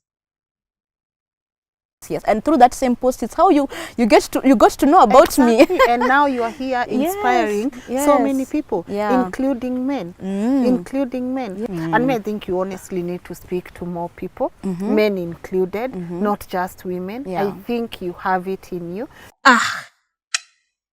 Oh my God. Fuck. Okay, so can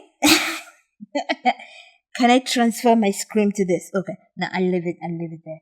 I leave it at, the sharing responsibility.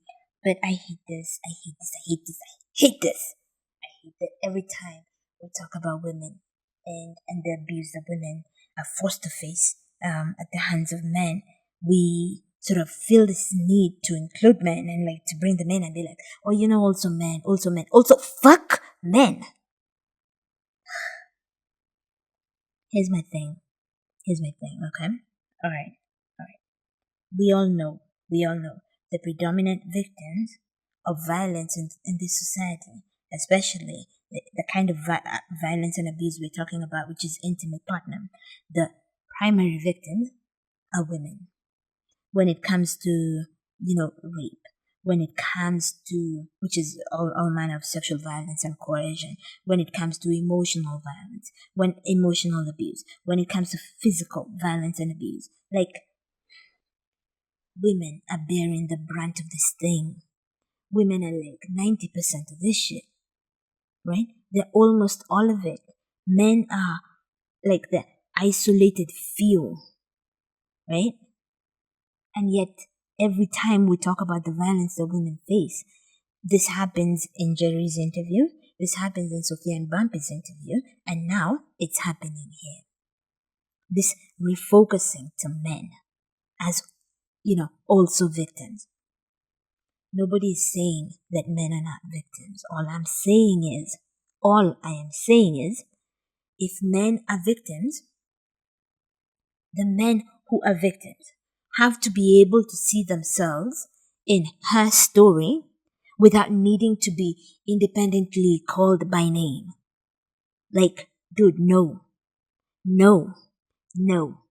Walk past that patriarchy, that misogyny, and see yourself in these women.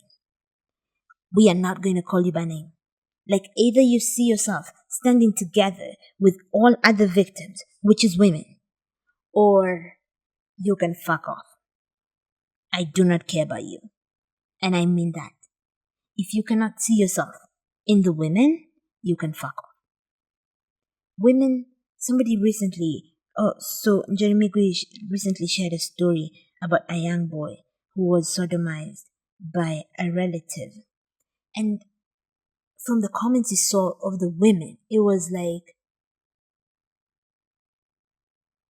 women could see themselves in that, right? Like women could see themselves in that. Like it doesn't need to be a woman for women to see themselves in that. It was a boy, a young boy. I don't even think he was a teenager, but a young boy, a child. And women could see themselves in that. Like there was no need to talk about women in that situation. None.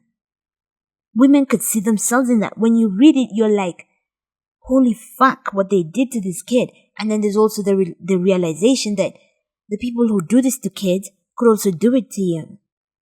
Right? You do not need to be called by name to empathize and to see yourself in the victim. Yet when it comes to men, they just can't see themselves in women's stories. Right? Like, I don't understand it. Even like in general things, and I talked about this before. I mean, when it comes to children's books, if the main character is female, is a girl, then somehow it's a girl's book and boys won't read it because they cannot, for whatever reason, because of the way we have socialized them, they cannot see themselves in that main character. Same with movies, right? When it's a girl who's the main character, suddenly it's a girl's movie. Somebody talked about how, men couldn't go and see Barbie. Somebody talked about how their child, a boy, wasn't, like, it was weird for them to go and see, I think it was Moana. Moana? Like, now that's a girl's movie, boys can't go see it? Oh, because, somehow we have taught them not to, to value anything that girls are in. We have taught them not to see themselves in anything, girls are in. Like, girls are some other kind of species. They cannot see it's almost like girls are not human. Women are not human. Oh, but when women go and see Oppenheimer, right? If it's like big emotions that Oppenheimer is feeling, like I didn't see Oppenheimer, so like I'm pulling this all of it out of my ass. But but women go and see things with male main characters and they empathize and they connect, all of that. They don't need it to be a female main character for them to connect, for them to feel it. But somehow with men, right? It must be a male main character. And we have to call them, personally by name. I'll say it again. In the Canary in the Coal Mine, it's this story about how, just in case you haven't had it, how, and it's not a story, like it's something that actually used to happen. I don't know why I'm saying it's a story, like it's some made up shit. But, this is what actually used to happen. Miners, when they would go underground, they would take a canary with them, a bird, because it sort of has, more sensitive lungs. And when the canary started to have problems breathing, I was going to say sailors. What? Why would I say sailors? The miners would realize that, oh yeah, the air quality here is a problem. Even though they were not suffering yet, they realized that if the canary is suffering, there's a problem. And so the solution was to solve the problem for the canary. And in solving the problem for the canary, they solved the problem for themselves. They prevented their lungs, from staying. They prevented themselves from staying in that situation any longer, and so ruining their lungs or getting into health troubles. And so they would move back. They would go back to a place where the canary was breathing better, and in making sure the canary was safe, they also were safe. Caring for the canary was caring for themselves. Protecting all the protection they gave the canary was protections they were affording themselves. Whether or not they were suffering yet, protecting the canary protected them. Right? And this is what I say with men all the time. All the time. Right? Protect the canary and you will have protected yourself. In this case, where we're talking about interpersonal relationships, the canary is women. I promise you, if we have a society where women are not being abused, even men will be safe. And, even better yet, when we have a society, when we have systems in place that protect children who are the most vulnerable class, if children are safe and free from abuse, everybody, the entire society is going to be safe. So, men have to stop wanting this main character thing. They have to start seeing the canary and protecting and caring for the canary and realizing that when the canary is safe, they will also be safe. They have to come to a place where they can see themselves in women's stories. If they're victims, they have to be able to see themselves in women's stories. If they can't, I swear to God, they can fuck off. They can fuck off. Because if they can't empathize with female victims because of their male whatever, then they're a problem. Today they're a victim, tomorrow they will be the perpetrator. That's the truth of it. I'm sorry. That's the truth of it. At the very least, they're part of, the people who are holding up this abusive system. There's a part where Bancroft talks about how do you know if a man has truly been abused, right? Because oftentimes abusers claim to be the ones who are the victims, right? So how do you know if a man was truly abused? And he says, look at the way he treats victims, female victims, right?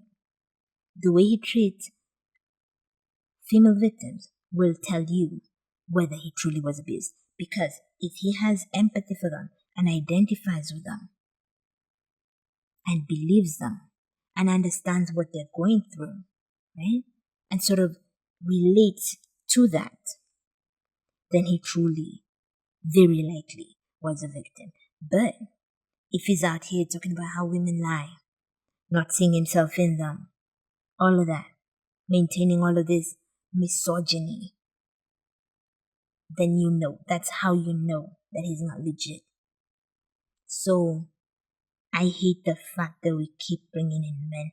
All of society is centered around men and privileging them. All of it. All of society. All of society is about centering men. All of it.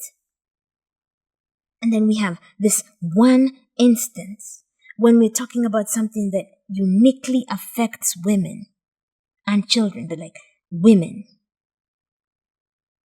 And then even then, we still want to bring them and center them. I hate it.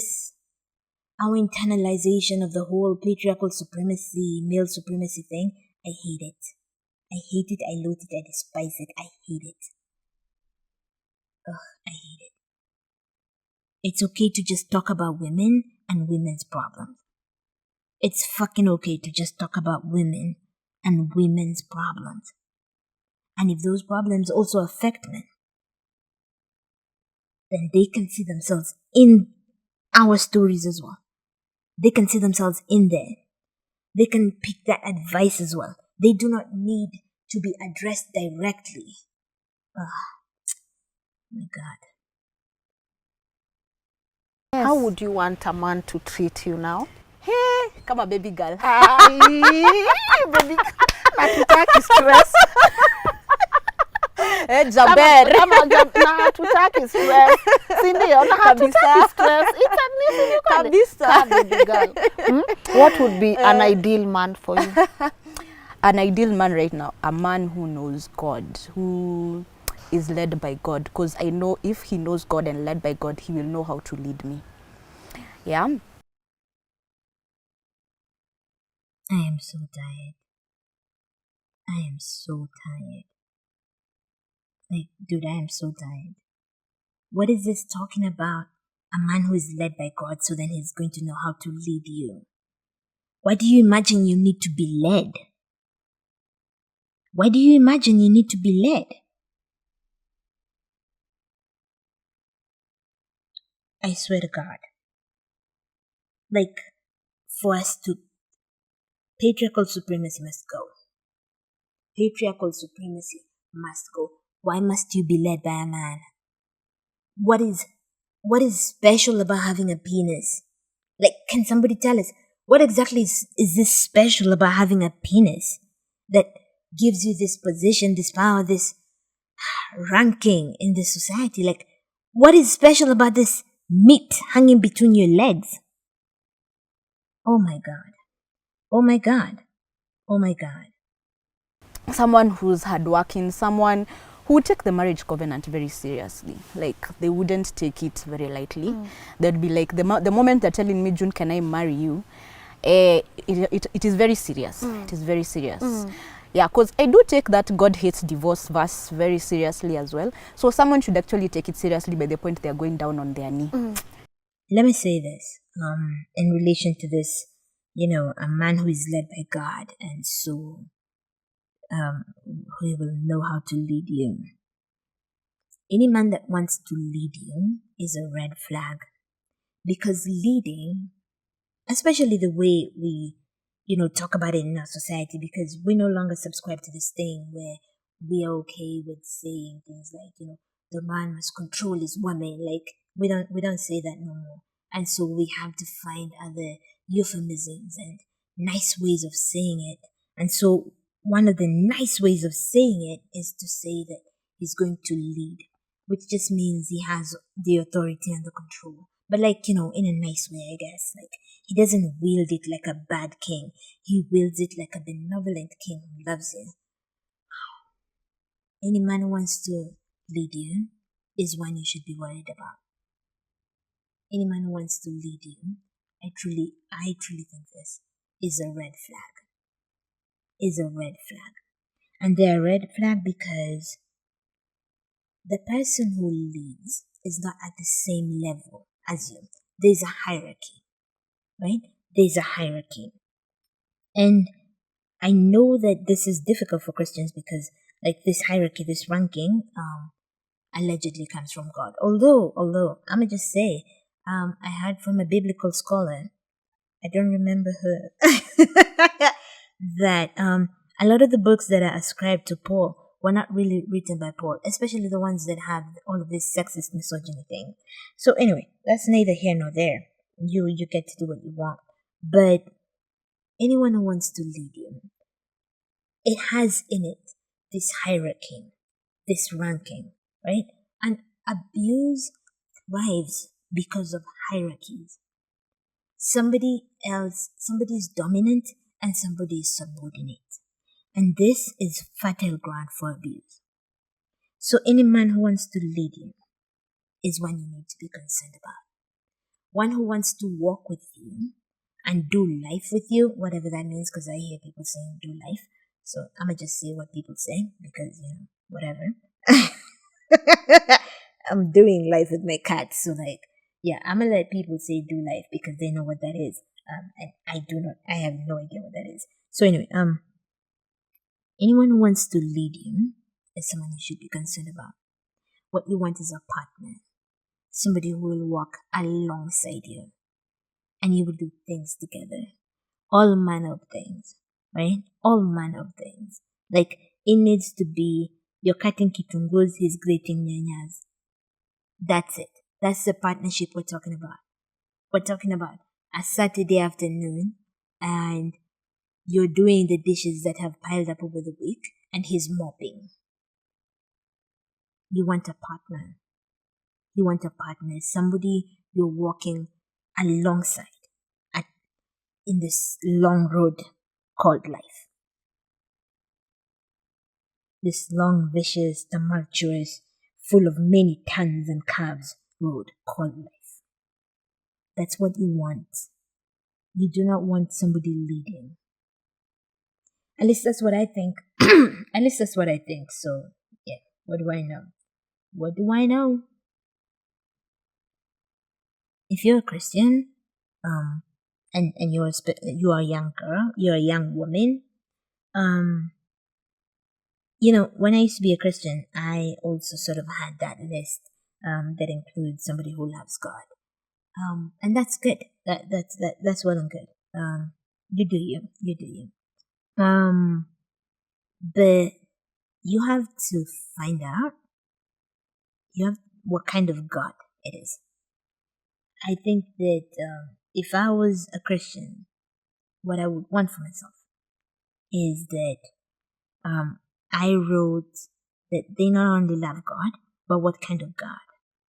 Because it needs to be a good God. Because it could be a vengeful God. It could be like any, perspective of God. The perspective, the image they have of God, it's critical.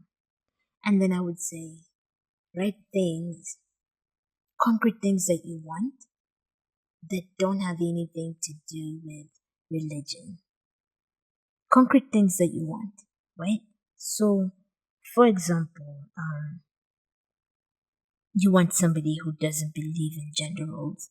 You say that, right? Like concrete things. Take it, take it for given that they're gonna love God. So then now what, right? What else is on the list after that? Anyway, that's what I think.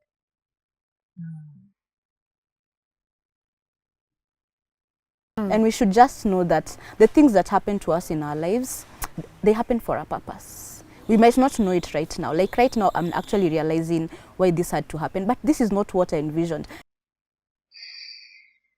To be clear, this did not have to happen. It did not have to happen. Like it happened, but it did not have to happen. To think that abuse is something that had to happen to you. Oh my God. Can you think about all the women we lose annually? They killed, some of them maimed. Like, did that have to happen? Did that have to happen? None of these things have to happen. They happen because of abuses. And every time we try to spin it for good, trying to find the silver lining in every cloud, talking about things happen for a reason, we just invalidate the suffering that women go through. And we minimize what the abuser did because, if it had to happen, he was just doing something that had to happen. None of these things have to happen. None of them.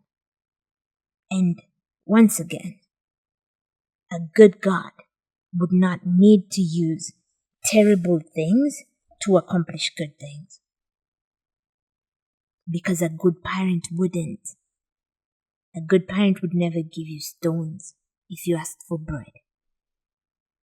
Jesus said that. None of these things have to happen. I know that it gives us comfort to think that, things happen for a purpose, but not abuse. Not abuse. As soon as we begin to think that things like abuse have a purpose, then we just create room for them. We normalize them. Abuse needs to be an aberration that we are working towards eliminating every day. Every day. It needs to be something we have zero tolerance for. Like, no. Lynn, mi niko nadhani this year nitakuwa na ball. I thought I would be pregnant this year. I give my daughter a baby because ameshindanga akisema, Mom, I want a baby brother, I want a baby sister. So, yo, that is the last clip, thankfully. And I don't know if this is a good place to close, but I am once again asking, why do people have children? Why do people have children? Because I know that it may be said like with a light touch that her daughter wants a baby brother or a baby sister. Wait, did she say or a baby sister? Let me just see. Oh, okay. So the baby wants the girl wants a baby brother or a baby sister, and like I know it's probably being said in jest, but why do people have kids? Because the fact that your son or daughter, your child wants a sibling, like is that a good enough reason? like I said, I always think about having children as bringing somebody here. What's a good reason to bring somebody here? Why do you want to bring somebody here? From wherever people are, right? Right? Why do you want to bring them here? And then do you want a baby or a person? And why do you want a person? And why do you want to bring that person here? Ay, ay, ay. I don't know. I feel like one good thing potentially about living in this society, and especially with birth control everywhere. Not everywhere, but like more everywhere than 10 years, 20 years, 30 years ago. Well, in Kenya, in the US, they're regressing over there. Oh God, we may regress. Trump cut funding the shit. Oh my God. Anyway, one good thing about living now is there's a lot of ways in which we get to decide what we want to do, right? It's not like 30, 40, 50 years ago when women had to have kids. Now it's like you get to decide. You look at women's lives and you decide, do I want to do this marriage thing, right? Based on what I've had. And you listen to mom's stories and you think, do I want to do this, parenting thing? And like, I like this timeline. There's a lot, to hate about the current timeline we're living in. Hello, Sudan. Hello, Congo. And so many other people. I mean, William Ruto, Jesus Christ, right? Donald Trump. Like, there's a lot of terrible things about this timeline, but there's good things too. And one of them is birth control. And another one is, just all of these discussions, and the openness with which women are speaking about everything from marriage to children, all of it. And like, I like that. I'm happy for all of us, for the women who get to live in this time. The women who came before us, they lived through some pretty harsh things, with very minimal choices. So I'm happy to live in this timeline. I am especially grateful for these women who share their stories with us, sort of reminding us about what's happening and pulling back the curtain and letting us see what things are really like, what marriage can be like, what abuse looks like, all of these things, and in her case, what life after potentially looks like. So yeah, anyway, kind of like this timeline. Thank you to Joan for sharing her story. I appreciate it. Like, I kind of picked it apart, but I hope it was clear that I'm sort of criticizing the narratives that society insists on feeding us, insists on getting us to like swallow and believe, and not so much her personally. So I would just like to reiterate that what the problems I think lie in society and in the narratives that we have been told, whether it be about religion or men or children or marriage, all of it. The problem lies in society and the stories we've been fed, not individuals. So yeah, abusers are the problem, and society and its narratives sort of prop up abuse and help them get away with it. Prop up abuse and abusers and just create systems where they're able to get away with it. And if we focus on abusers and what they're doing and the ways our systems are just allowing them to get away with it, then we can begin to make a difference, instead of pointing the finger at women and trying to find ways in which the blame is shared. Blame is never shared when it comes to abuse. Okay, cool. Thanks. I don't want to start ranting again. I felt the rant rising. I felt it coming. So I gotta go. Bye. Thank you so much for stopping by. Until next time, remember who you are. Love life, love people, and stay limited.